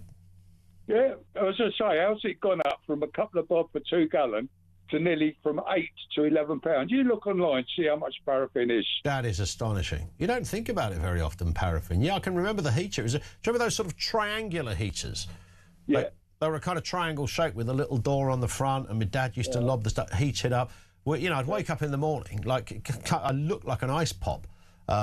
Scrawny little thing going downstairs as a 6-year-old. As soon as I got in the kitchen, though, it was happy days, because my dad had the whole thing up and running, you know? But everywhere else, and we didn't, you know, the fire wouldn't be lit to the evenings. I guess you don't know any different. You don't think about it. It wasn't until we moved to the next house, which also didn't have heating in it, but my mum and dad bought the house and then put central heating in. But I wonder how many houses are still in that situation. Listen, great call, Roy. Thank you very much indeed for that. Johnny Mason says, here it is again. I ordered 500 litres of oil last month, which cost £275. The same amount of oil now would cost 800. I mean, these are telephone number-like figures, which is obviously why we'd never really kept our eye on this aspect of the story. You just talk generally about the word oil. You don't think specifically about the people who use the physical oil to heat their homes. Hence the reason why Starmer had to make that speech this morning, promising £53 million emergency support package. That's roughly £50 each to around 1 million households. Do you know what? With respect to any government who's trying to do something let's say Starmer's trying to do the right thing. If your bill, as John in Maidstone has just said, has gone up from 275 to 800, and the one we had earlier from Nick in Tring, whose bill for the 500 litres they just had delivered 837, when in January to make the same order was 349. With respect to Keir Starmer's 50 quid, I mean, that ain't going to... It's not going to touch the sides, is it? Terence has just bought a new home in the countryside that has an oil heater. We have a large oil tank outside the house, which is a detached house. The oil tanker was connected to an Arga cooker and is still connected to the oil central heating and hot water tank. The whole area and nearby village has 2 pubs, a small store and a primary school, has no gas supply. So each home is either supplied by oil or LPG gas. Both are supplied to the households by tanks. It'll be interesting to see how we get on with our fuel being delivered by tanker. Luckily, electricity and the internet are supplied in the usual way. So there are some options there, but not ideal, clearly. 0344 499 1000. We'll do more of your comments next on Talk.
We're here to show our Jewish position. We are against this war, against the aggression, against the massacres, against the genocide committed by Zionism. Zionism doesn't necessarily have to come from the Middle East. It can come from the United States as well. We are Jews. We are completely against this bloodshed, against this murderous massacres that's happening in Iran, in Lebanon, in Gaza. The genocide in Gaza has not been accounted for still. It's continuing the genocide in Gaza without any food and medicine.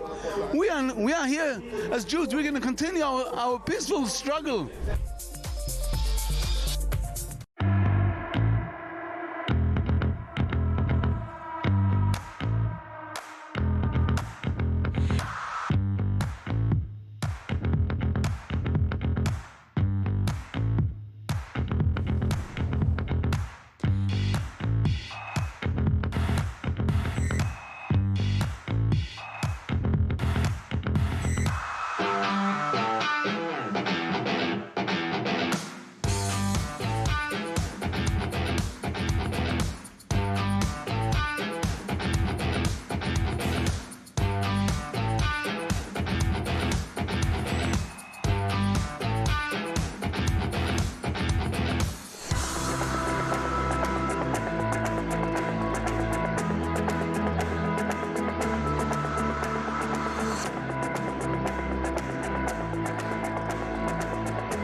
Across the UK, on DAB+, on YouTube, on your mobile, and on your side. This is Talk. King Stephen makes a fair point. He says, why is the answer always tax? Why can't the answer be austerity? Because the world loses its mind when you dare to... I've never understood why... I mean, firstly, the word austerity is kind of the wrong word, isn't it? When David Cameron and the coalition talked about austerity. I mean, essentially, all they're talking about is saving money. Austerity is not it's not a harsh, pejorative, evil move. I appreciate that if somebody is caught between the cracks of where a specific saving might affect something in their life, you have to look at it very carefully. We all, with a brain, get that. But essentially, a government saving money, it's other people's money. They don't have any money. They only have your money, is not in itself a terrible thing. In fact, it should be compulsory for governments to always look to save lots of money.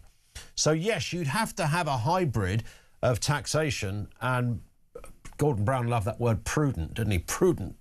So, yeah, that's all I think anybody would ask of any system, but you've got to come up with a system, and every politician of all colours is really scared to significantly change it.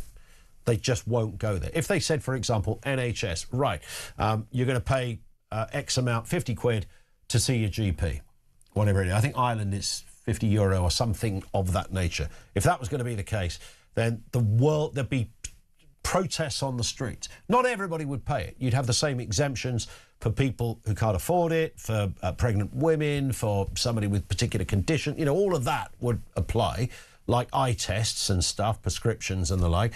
But if you did that, the world would lose its mind. If you said that when you have NHS treatment in a hospital, you're going to pay the first 100 quid like a premium, same problem. But yes, King Stephen is absolutely correct. 5-3. Right, Voice of Doom. Day 99, apparently. That's what it says there. Day 9 of the Voice of Doom. Finn, our producer, is losing the plot quickly. This is the mystery voice, but it is political, of course. You just got to work out who the voice belongs to. Left wing, right wing, dead or alive, young, old. Who is this? There's hardly any experience. Even I've forgotten who it is. It's day 9. If you think you know who this is... There's hardly any experience. You're looking for a politician, all right? I can tell you that much at this stage. 87222. Don't phone, just message. 87222. As ever, after the news headlines at 3 o'clock, if somebody's got it correct, we shall tell you who it is. Here it is again. There's hardly any experience. 87222. Back to your calls. Ian in Bridgend. On VAT and associated issues, Ian. Afternoon. That's right. Afternoon, Ian. Yeah, we were told 2011 as an emergency measure, VAT was put up to the current 20% now by George Osborne. Yeah. You know, as an the emergency measure, which suggests a temporary measure, right? Exactly. Mind you, they said the same in the Napoleonic times, didn't they, when they raised it? Well, they introduced it. Feels like the flipping Napoleonic times sometimes, doesn't it? Yeah, that's right. Seems like it. But yeah, you know, it's emergency after emergency. Yes. In the end, the only one who's benefiting is the government. Yeah. Every time. Yeah, crackers. It is crackers. Clearly, they've got to have a certain amount of tax. We all know that. We all hate it, but we kind of know it. But, of course, it's not just us that's taxed. Well, it all ultimately comes to us, but I don't just mean individuals' taxes on their wages, but we pay tax in so many other places. Right. The obscenity of things like stamp duty, you know, that kind of nonsense, which is, frankly, a criminal offence in itself, but it still exists. That's right. You know, it's an ever-increasing government, you know, self-perpetuating monster, isn't it? And there's never any end to it. And those who are making the decisions ultimately are the ones who are benefiting. It's vote reform. They're our only hope, I think, the next time around. Hang on, listen. Go on, Ian. My wife a happy 45th wedding anniversary. Oh, fantastic! 45 years. Wow, you don't get that for murder, do you? Goodness me. No, exactly. That's amazing. 45 years. Yeah, it was yesterday, but I forgot to get a card, didn't I? So it's a way of getting me out the doghouse. Ah, right, of course. You say you had the card and forgot you had the card? No. You didn't have the card? I just didn't get one, and she shamed me by... Did she have a card for you? She had a card for me, yeah. But you didn't have a card back. I'm surprised you're even, frankly, I'm surprised you can speak with no teeth.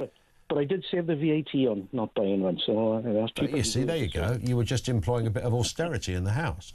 Exactly. I love it. Ian, thank you very much, and congrats on 45 years of marriage. That's extraordinary. That's amazing. The funny thing is, what's quite scary, no matter how old you are, is the speed with which time goes, isn't it? Because I bet you that doesn't feel like 45 years to it. Probably feels like 45 months ago. Lee is in Haverhill. Lee, how you doing? Yeah, not too bad. Good. What are you thinking? I have a question for you. Yeah, I love a question. Okay, bit of maths, I'm afraid. Yeah, go on. 5th of February, I purchased 500 litres of heating oil, 278 quid. Yep. And at that time, Brent oil was $66 to a barrel. Okay.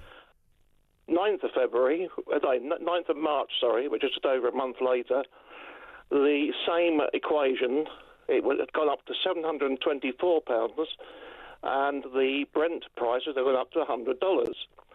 Now, if you do the maths, the oil went up £446.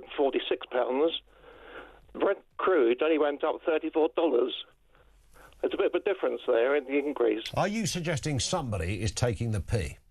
Well, that's what I said to your lady just now. Hi, lady. But I didn't think I could say that on the radio. Yeah, well, no, I know what you're saying. I reckon that is happening. It's happening on forecourts as well. It's a shining example of the way the system seems to work. And Keir Starmer's saying he's doing everything to have people's backs. On that point, Lee, thank you very much indeed. Appreciate that. Voice of Doom, who is this? There's hardly any experience. 87222. Let's get the news headlines at 3.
Across the UK, on DAB+, on YouTube, on your mobile, and on your side.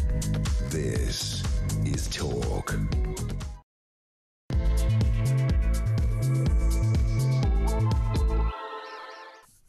And good afternoon. Yes, welcome back. It is the home of Common Sense. We are responding to a couple of things Keir Starmer's been talking about. He's addressed the Middle East conflict today, seeking a swift resolution and assuring that Britain will not be drawn into a war with Iran. Well, it kind of already is to a degree. He also announced a £53 million government support package for those households reliant on heating oil. This is the poorest households. It does actually only equate to about £50 per house. Better than a slap in the chops, but does it even touch the sides? Looking at some of the disturbing stories we've heard today from people who are buying this stuff and have seen the cost rise out of all control. Also this afternoon, Labour's Ed Miliband suggested the party may U-turn on the up-and-coming fuel duty increase under emergency plans to address the energy crisis. This, of course, all stems from the war in Iran. But again, you are forced to ask the question. It's all very well saying we might well do a bit of a U-turn on the fuel duty increase. What about something bigger, bearing in mind how much money the government make from the cost of a litre of petrol? And also bringing you the updates on that meningitis outbreak in Canterbury. This has been linked to a recent party. 2 young people have lost their lives. One a sixth form pupil, the other a student from the University of Kent. There's 11 others hospitalised as a result of this. Serious stuff. We'll bring you the latest. Everything you need to know, all the breaking news right here on Talk 0344 499 1000. We'll come to more of your comment in just a moment. There is a lot of it. Let's move then to this story. Despite a call from Donald Trump for reinforcements to avoid escalating economic crisis, Sir Keir Starmer has declined to deploy warships to assist the reopening of the Strait of Hormuz. Now, that's, of course, the key area, 20% of the world's oil. You'll be familiar with these headlines now. Stuck there and can't move. Mr. Trump saying, anyone going to help us out here?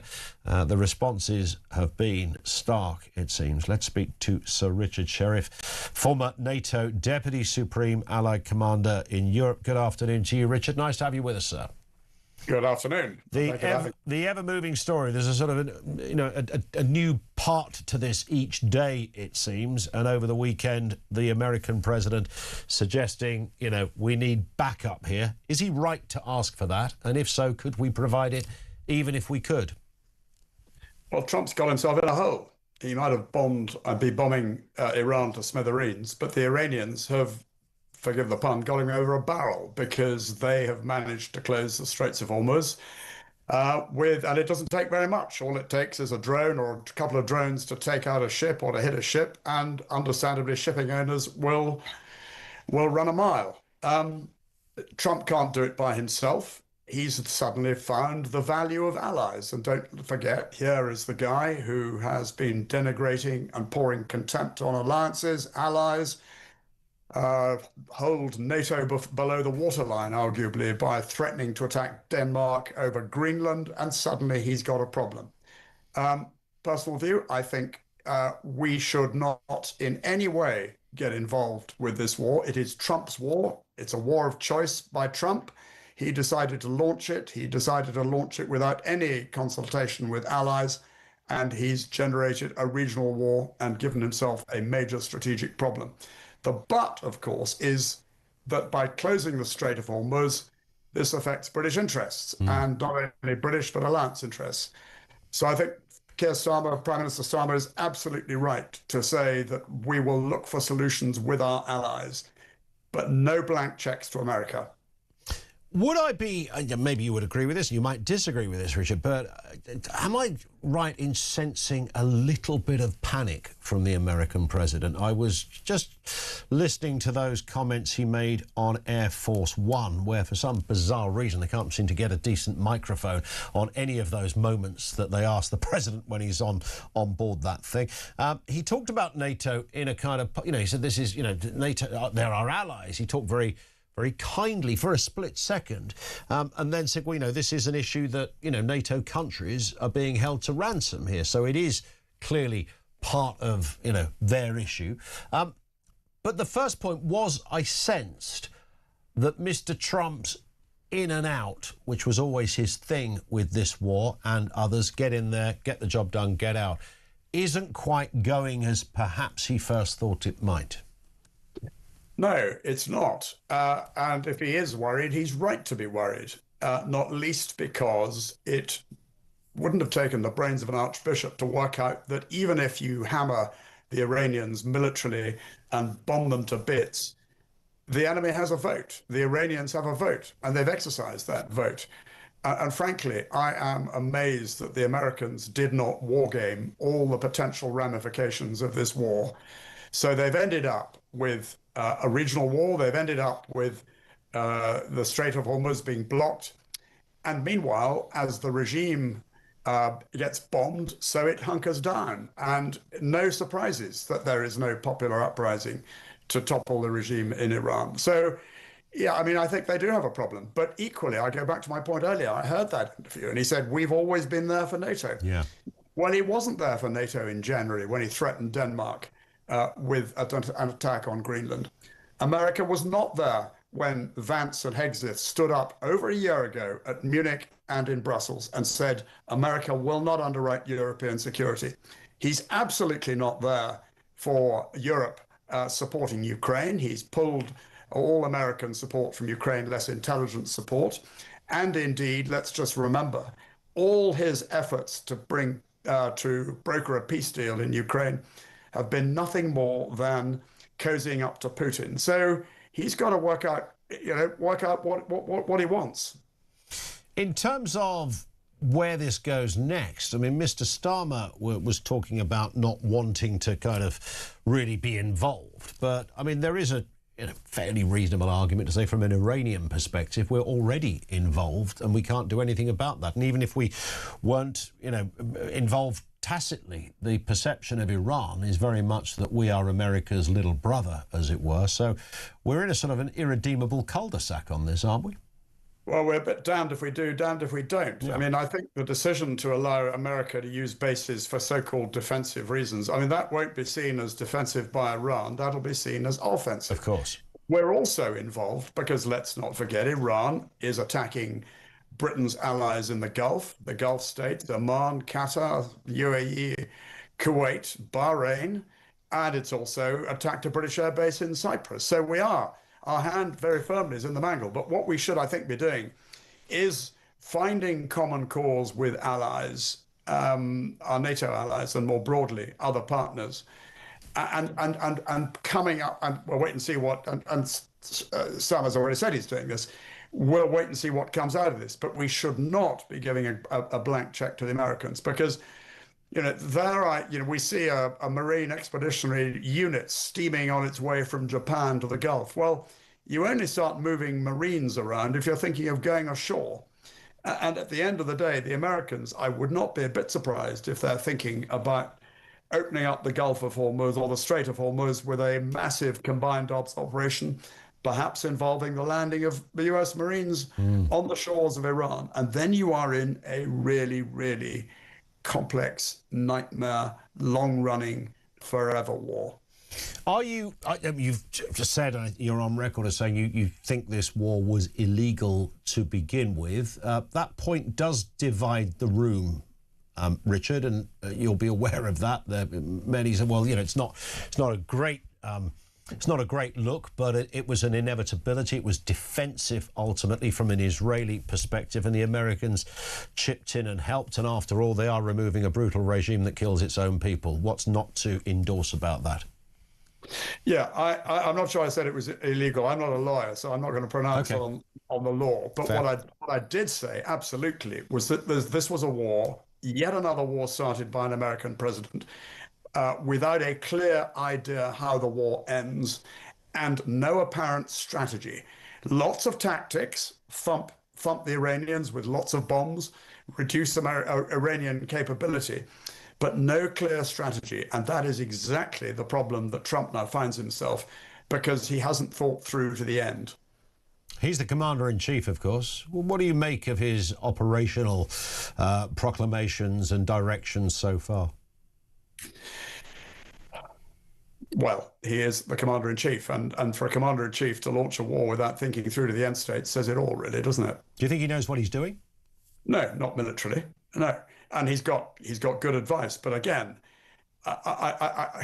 Have the American military really thought it through to the end? I doubt it, looking at the way things are turning out, because if they had wargamed this operation properly, they would have, it wouldn't have taken the brains of an archbishop to work out that this could start a regional war, that Iran would lash out across the Gulf and start a regional war, and that Iran would block the Strait of Hormuz.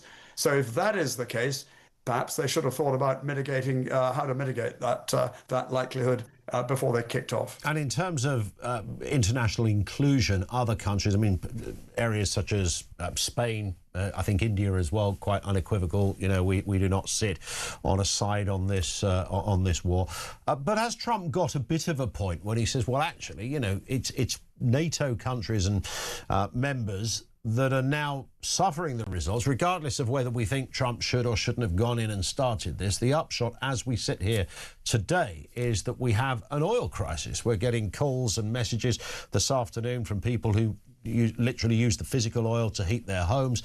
Bills are doubling. We know what the forecourt looks like at the moment. It's horrendous out there. So, like it or not, we are now involved at a different level because this is affecting our economy. Is that not a reason to at least send some assistance? It is absolutely, I mean, you're absolutely right. We are in it, like it or not, and it is affecting British and the interests of our allies big time.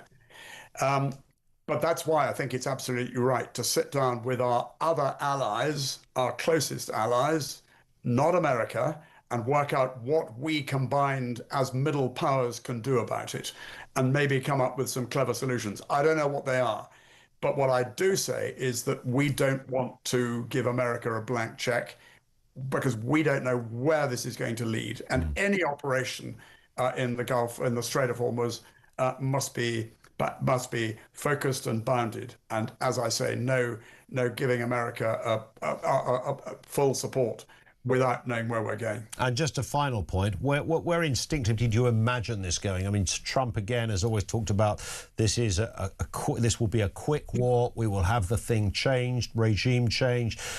People will be able to, you know, bring back what they want, a secular country where people live side by side and the sunny uplands are just around the corner. What is your best guess as to how long that takes? Well, I don't think this is going to lead anytime soon to regime change in Iran. It strikes me that the mullahs are hunkering down and they will be angry, vengeful, and determined to double down on their grip of Iranian society to the detriment of the poor Iranian people. You ask where this might go. I would not be a bit surprised if Trump decides to cut and run, to declare victory and lead chaos. And anybody who's gone down the line of supporting America will be left holding the baby. Sir Richard, thank you for your time, sir. Really appreciate that. Sir Richard Sheriff, he's the former NATO Deputy Supreme Allied Commander of Europe. Thank you to him. Not going a bundle on Trump's manoeuvres. I mean, he's right about certainly one point there. Nobody can really quite see how this is going to end. The only thing I kept thinking, and this is a very crude, non-military brain thinking about this, is there a... Look, Iran have been using these...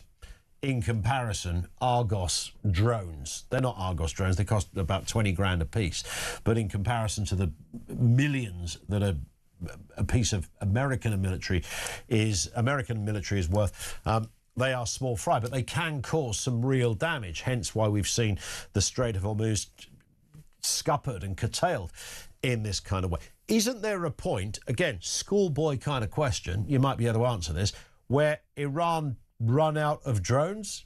I mean, literally run out of stuff. I mean, America and Israel seem to have a pretty good idea of where much of this military capability is kept. They bombed the smithereens out of all manner of military capability of Iran. It wasn't great to start with, but they had some.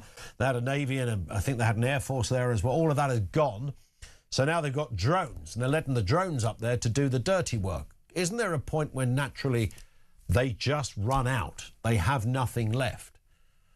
I know that's a very simplified question. I'm sure the answer is more complex. If you've got any ideas, give us a shout. 0344 499 1000. Chris is in Derby on Keir Starmer? Has Keir Starmer got the country's back, Chris, which is the question we started with? Yeah, he's got no backbone, so how can he have our country's back? I suppose you could literally you could have somebody else's back, even if you don't have a back yourself.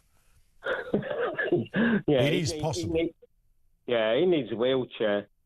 Oh, he's got due to his lack of back. Yeah, he's got a wheelchair. He's got Miliband to push it. Yeah. Anyway, your question just then was about Iran's capabilities. Yeah. Yes, they will absolutely use all of their utilities.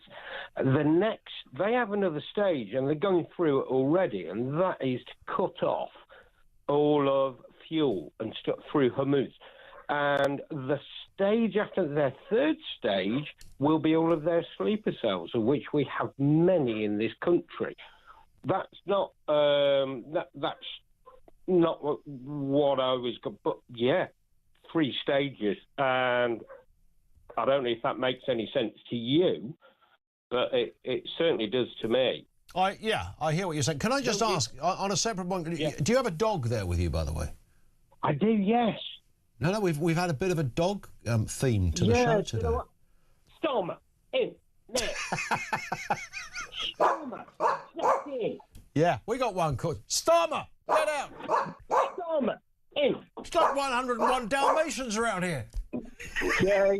Yeah, he's just coming in there. Is he really? Is he all red and left? Somebody can tell him. Yeah. We'll give it a go. Listen, I love it. Chris, thank you very much indeed. We curiously went up a kind of weird alley on the effects that Keir Starmer has had on animals, pets. Yeah, we're not going to win any awards for this particular show, although you never know. But it's been just fun because it happened accidentally in the first hour when a caller's dog went absolutely nuts at the mere discussion of Keir Starmer. Now our own studio dog, he's a beautiful dog, his little Dick. We love him, and he's Dick. No, Finn, I was talking to the dog. It started a whole discussion about effects that Keir Starmer has had on the nation's animals, be it in zoos or your own pet, including one story of a man's hamster. It's not funny, that literally died on the day that Starmer got elected. I mean, who knew? Who knew? More of that to come. 0344 499 1000. Thank you to Chris. More from you on the way. This is Talk.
We're here to show our Jewish position. We are against this war, against the aggression, against the massacres, against the genocide committed by Zionism. Zionism doesn't necessarily have to come from the Middle East. It can come from the United States as well. We are Jews. We are completely against this bloodshed, against this murderous massacres that's happening in Iran, in Lebanon, in Gaza. The genocide in Gaza has not been accounted for still. It's continuing the genocide in Gaza without any food and medicine. We are here as Jews. We're going to continue our peaceful struggle.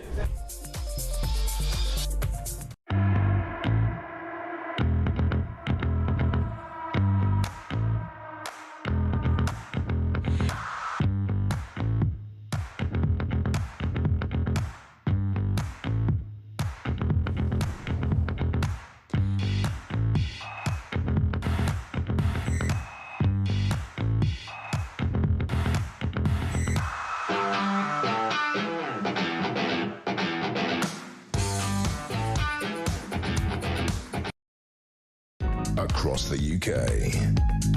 On DAB+, on YouTube, on your mobile, and on your side. This is Talk. It is Talk, 0344 499 1000. Richard says, I'm glad I invested in solar, batteries and a heat pump last year.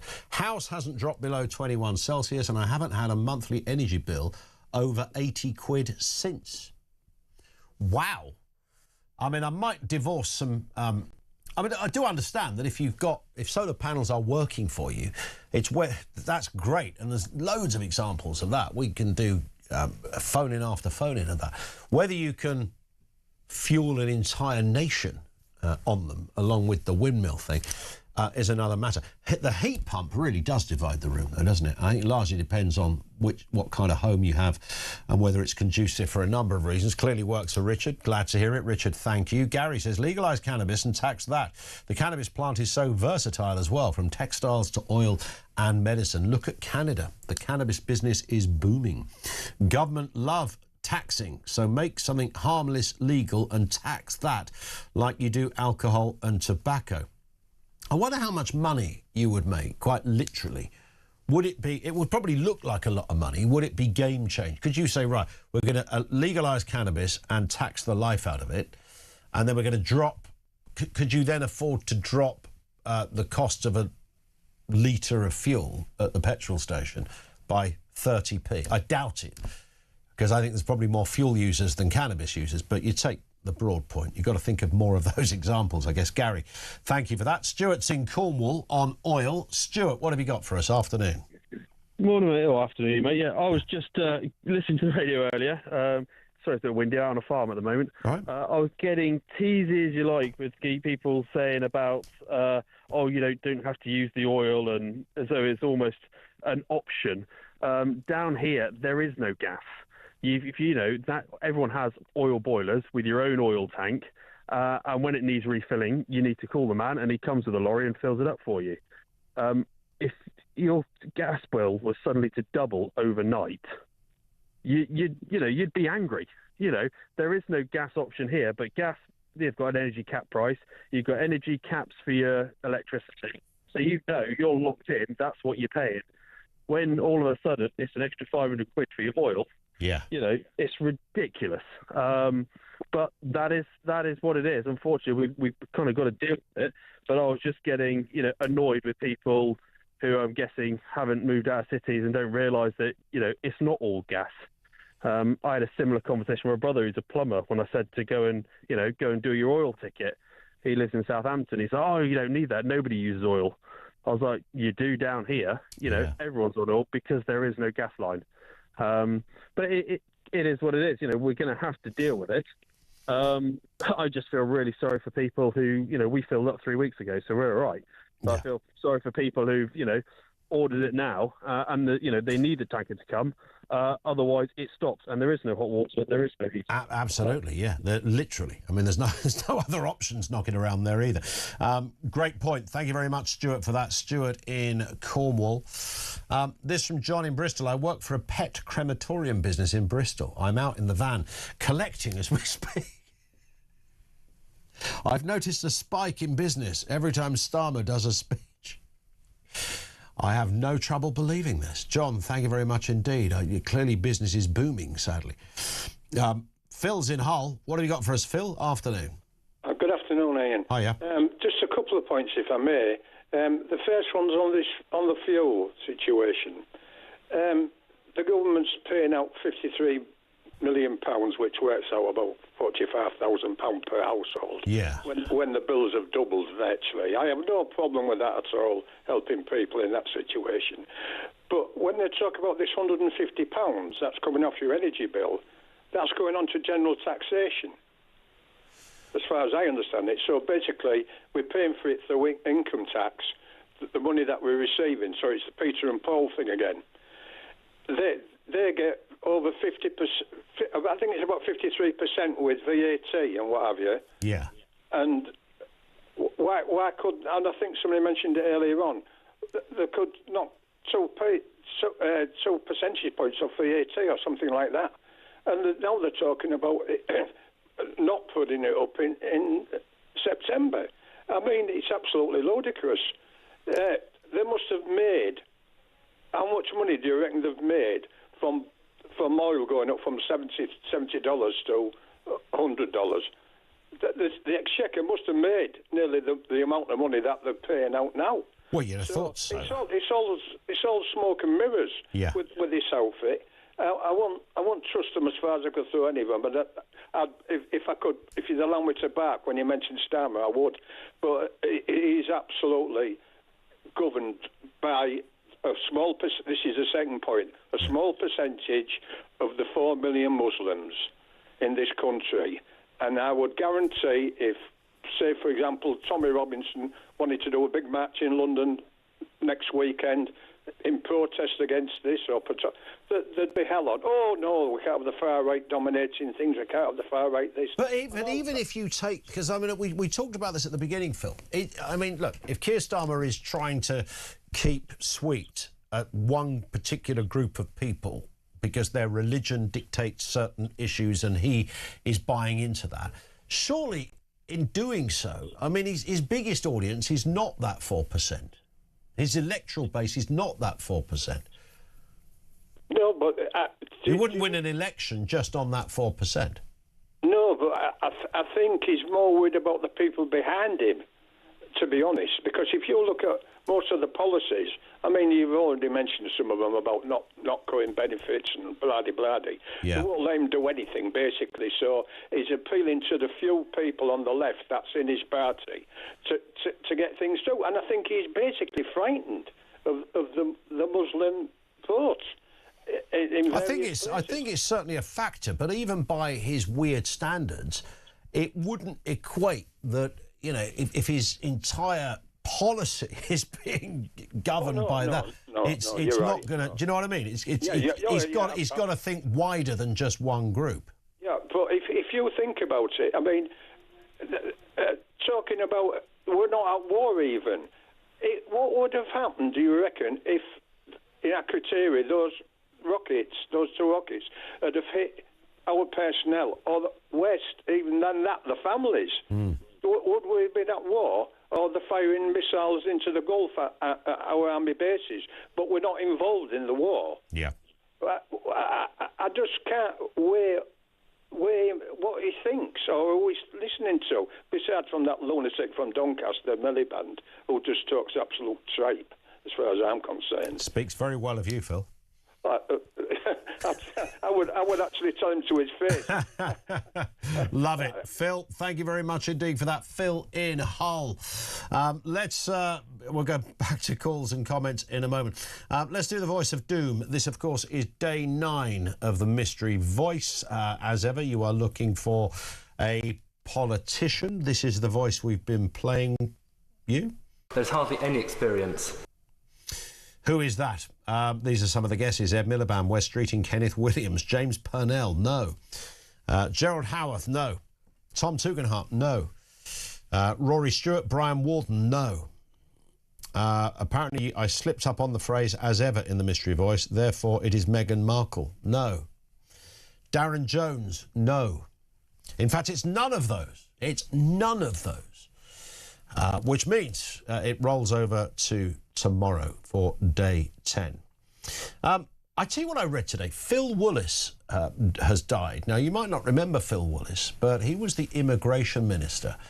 And he was only 66, and I think he had brain cancer, which is way too young, and very sad that, you know, he's left a wife and children and all the rest of it. But, of course, Phil was his name that hadn't come up. I think we raised it maybe a few months back. It died 2 days ago, I'm told. Because Joanna Lumley, you might remember, hijacked him at a kind of press conference about giving residency rights to Gurkhas. Gurkhas, of course, who'd fought for this country. And he was left in this kind of he was completely scuppered in terms of government policy. And he wasn't, you know, he was immigration minister. He wasn't Secretary of State or one of the big 4 positions of government. at the time. But it was sad to see. It was sad to anybody that would die at such a relatively young age of 66 and in that way. But he will forever be known as the minister that got hijacked by Joanna Lumley. It was quite a moment. She was... Not everybody agreed with what she did, by the way. And Phil Willis was quite switched on and sympathetic, but of course he can't single-handedly change government policy, and he was sort of being asked to on a live press conference with Lumley. It was a curious moment many years ago when you go back, under the Gordon Brown government, as I remember. 0344 499 1000. More on the way in a couple of moments. This is Talk.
Across the UK, on DAB+, on YouTube, on your mobile, and on your side. This is Talk. It is Talk, 25 to 4, 0344 499 1000. Back to your calls and comments in just a moment. Let's just do a couple of messages.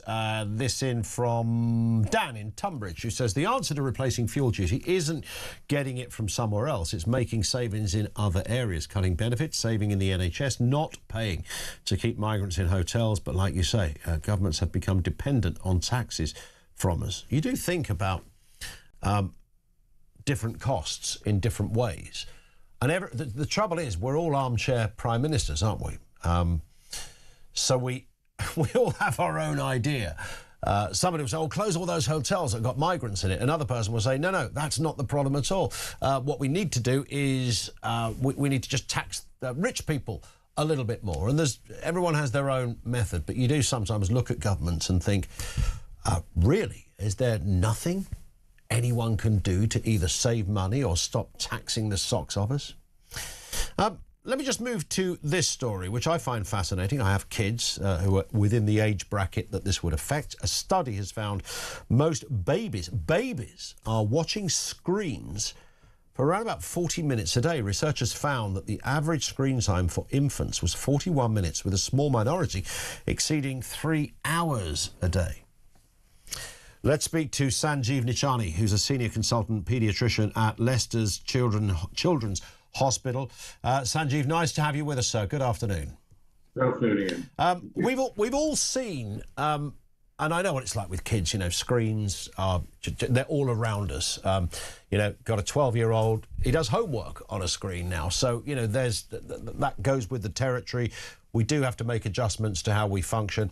But we're talking kids much younger than this now, and I have, you know, when in the supermarket, I'm sure you've seen it as well, Sanjeev, and of course with your work as a paediatrician, every now and again there'll be essentially a baby in a pushchair being pushed around the supermarket with an iPad in its hand. It's almost like you have to take a second look.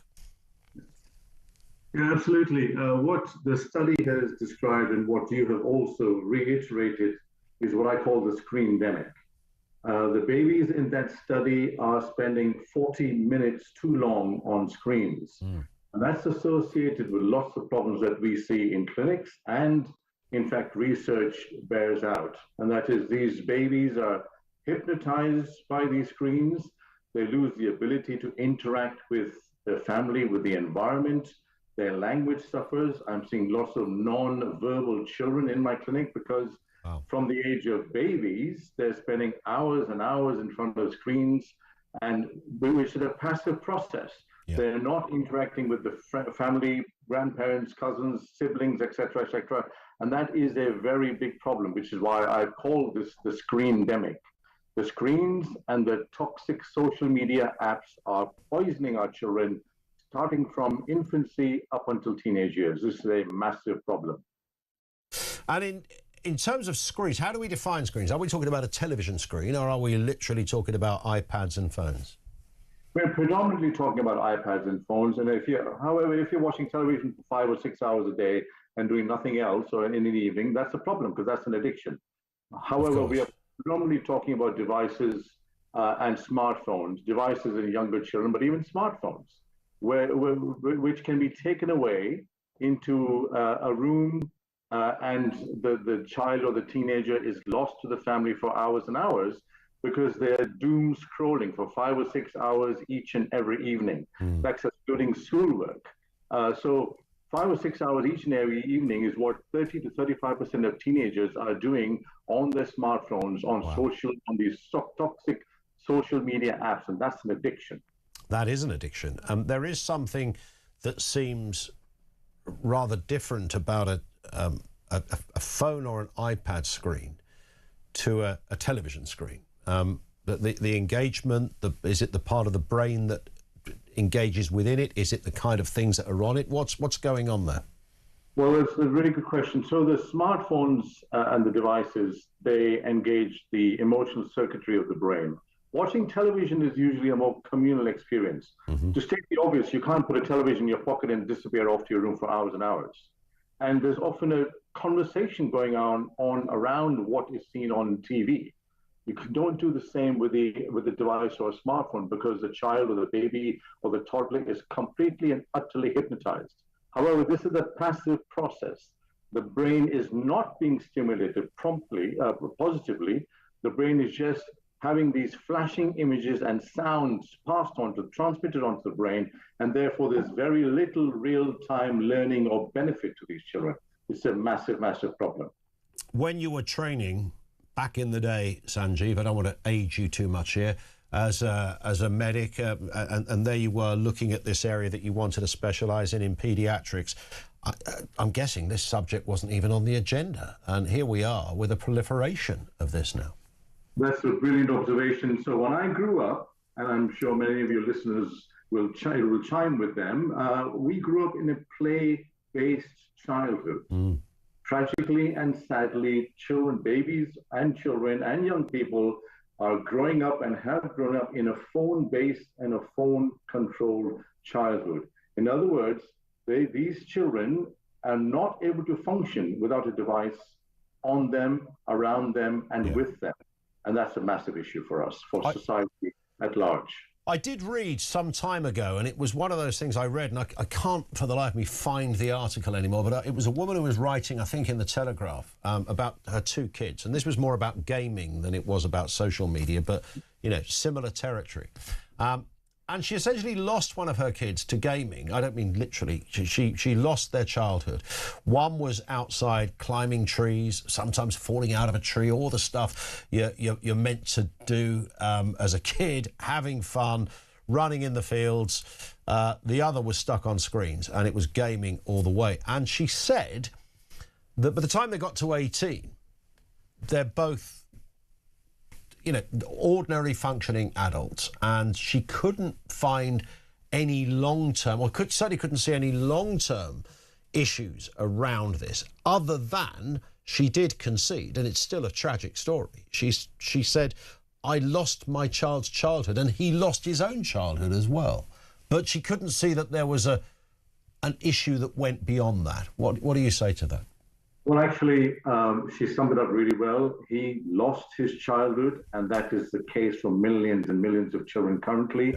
But in addition, I wish him well, obviously, but in addition, what she perhaps didn't realize is the brain is still developing until the mid-20s. True.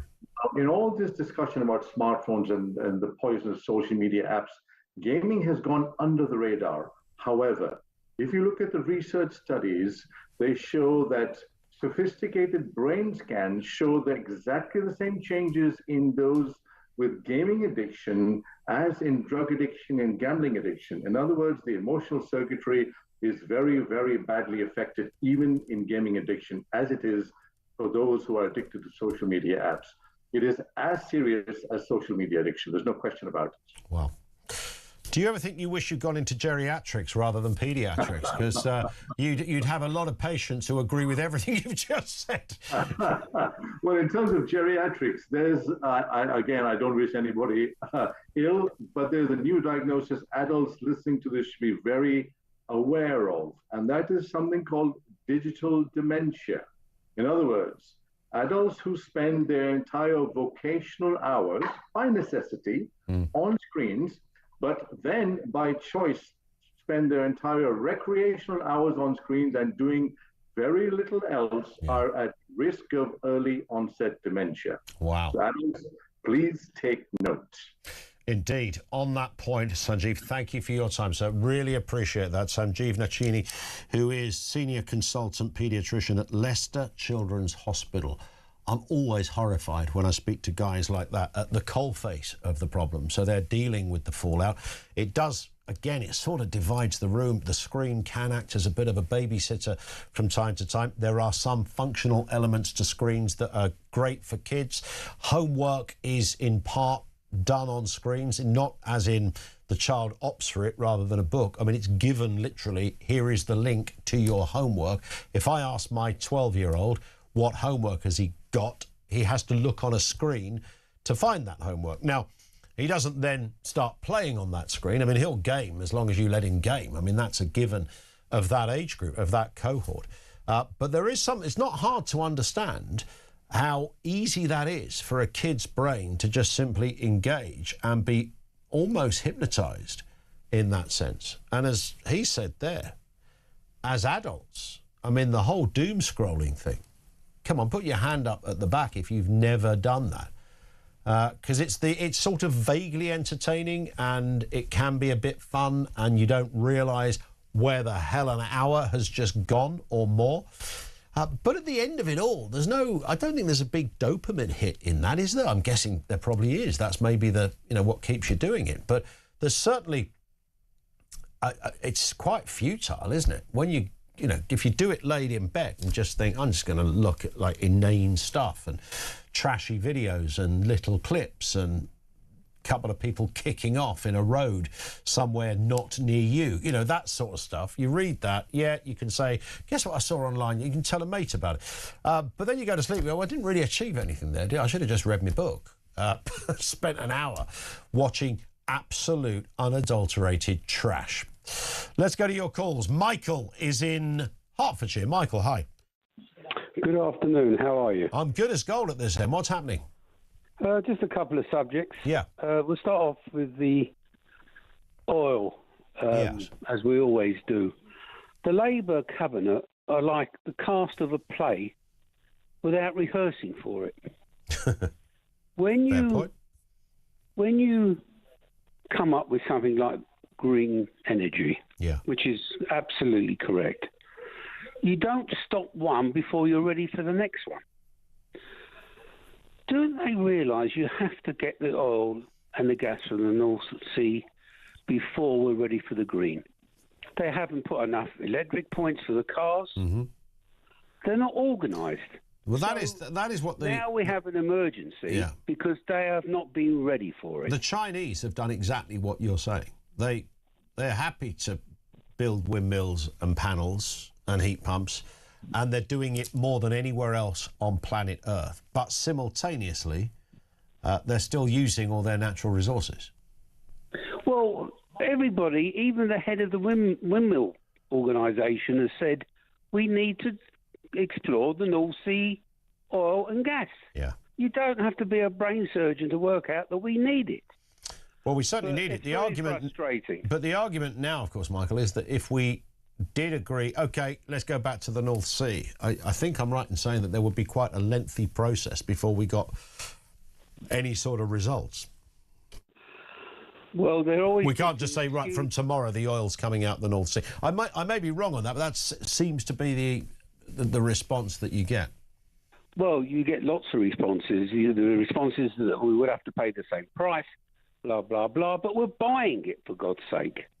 It's just ridiculous. And the other thing I'd like to talk about is the march on Sunday. Mm-hmm. Do people not realise that these people do not believe in democracy? Never mind the war in Iran. We have a war here. Yep. But people are going to wake up to the point. If they can support a Hitler-like person, it can't be right for this. It can't be right for any country. We are fighting for democracy, and the police have to prosecute people that are doing things like death to the IDF. Yeah, absolutely. Or like things you. equivalent to that. How can we allow this to happen in a democratic society like ours? It's a fair point. On that point, Michael, thank you very much indeed for your call. 0344 499 1000. The time is 10 to 4. We'll go to more calls in a moment. We are going to speak to Kevin O'Sullivan as well, find out what's going on Drive. So don't be going anywhere. Keep it here. This is Talk.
We're here to show our Jewish position. We are against this war, against the aggression, against the massacres, against the genocide committed by Zionism.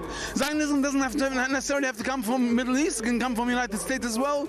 We are Jews. We are completely against this bloodshed, against this murderous massacres that's happening in Iran, in Lebanon, in Gaza. The genocide in Gaza has not been accounted for still. It's continuing, the genocide in Gaza, without any food and medicine. We are here as Jews. We're going to continue our peaceful struggle. I don't care who you are, as long as you are not on the side of the Zionist oppressors. They are the most evil people in the world, supported by America, supported by the most stupid, ignorant President Trump. What about the Ayatollah's death? What did you think of that? It's disgusting. It's absolutely disgusting. It's like killing the Pope.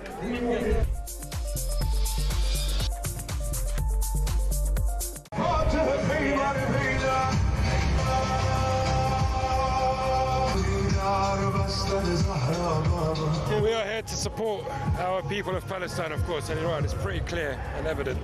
And the massacre of 165 girls.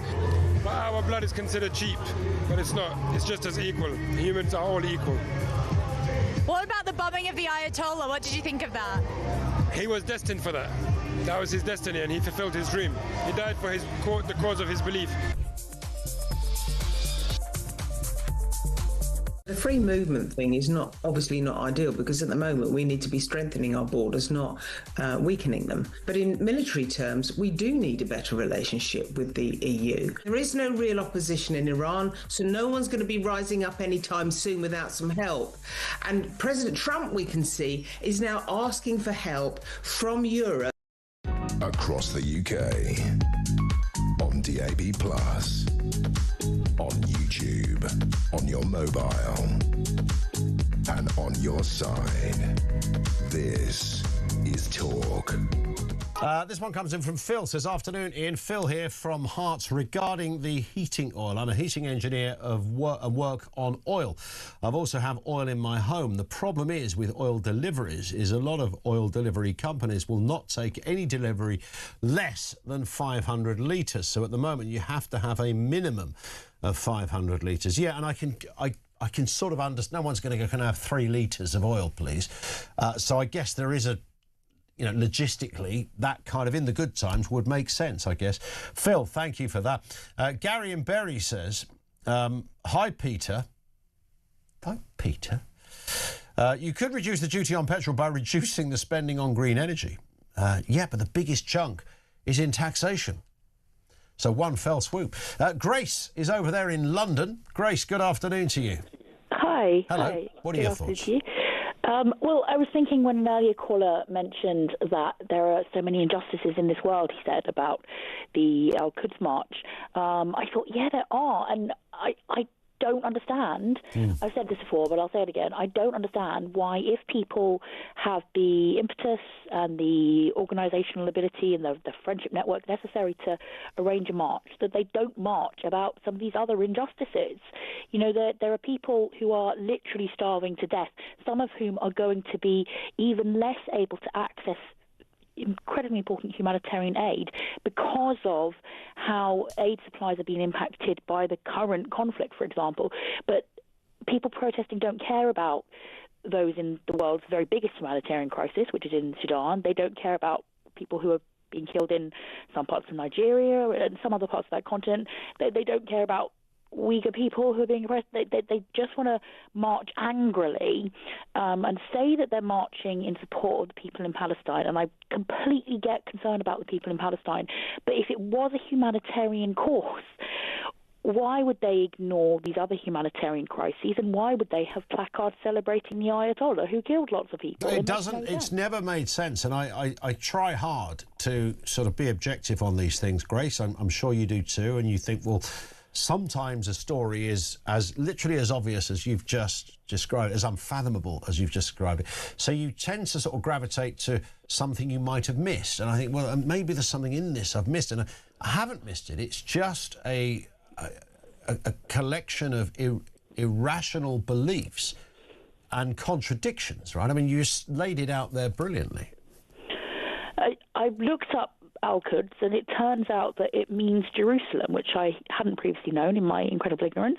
But being the weirdo Christian that I am, that brings to my mind, because of the time of year, on Palm Sunday, we remember Jesus going into Jerusalem, and there were crowds of people waving palm branches in a procession. And then shortly after that, they all turned on him, which shows how crowds can be fickle and violent potentially. But when he marched into Jerusalem, and obviously Jerusalem is significant for a number of different religions, he wasn't going into Jerusalem to say, I'm going to take it by force, which is clearly the intention of the original Ayatollah in setting up this march and calling it the Al-Quds March. He was clearly trying to say the Palestinian people should have this territory. Rather than that, Jesus is going into Jerusalem and he gets crucified, and he's laying down his life for his enemies, in contrast to this kind of territorial thing that these marchers at the weekend seem to have, where they think, you know, we must have this land. Yeah. Ultimately, they say we want to kick the Jewish people of Israel out. We want to have Jerusalem, is what they're saying with the Al-Quds March. And it's only going to lead to ongoing conflict. There it is, Grace. Thank you very much indeed for that. I tell you what Grace did do there, inadvertently. She started talking about the Jesus story, Mary and Joseph, and it just made me think we're nearer to Christmas, aren't we? By the way, if you're Finn likes a bit of Christmas. Amy's got her tree up already. 284 days today to Christmas. Let the countdown begin. Neil in Surrey, how you doing? Oh, hi there. Hi, what are you thinking? Hi. Yeah, I just wanted to just highlight the fact that, us with heating oil out in the sticks, yep. We've had it quite good for quite a long time, because if you look at the kilowatt hour, the fuel, the actual calorific value of the fuel, compared to gas and electricity over the last few years is actually quite low. And even with the massive increase in prices at the moment, we're still sort of around about gas price. So oil, all right, so the figures we hear of somebody filling up a tank, 500 litres, whatever, are big, but they're actually comparable with what everybody else is paying. Yeah, you've got to weigh up what we're paying and what we paid before. Now go back 5 years, it was 25p a litre. which was very, very low. So, if you compare it now with the increase in the oil price, we're around about the same calorific value as gas. I hear you, but of course that doesn't make it any more palatable if you're someone who's got used to paying a certain price for a long period of time, and then suddenly that price, goes, it doubles up literally overnight. Neil, I hear you. I've got to run because Kevin O'Sullivan has walked in the studio. Thank you to Neil, and when Kev walks in, believe me, the world stops. Exactly right. How it should be. You're right, Kev. I'm good. So the police are investigating Bob Villan. Yes, he's on stage at that Al-Quds Iran fan demonstration yesterday. He's on stage, recorded, filmed, shouting "Death, death" to the IDF. Yes. That is an anti-Semitic chant, and as such is against our hate crime laws. Now, the Avon and Somerset police have already let him off once for doing it at Glastonbury. Yeah. Are the Met police going to let him off as well? Is it legal then in this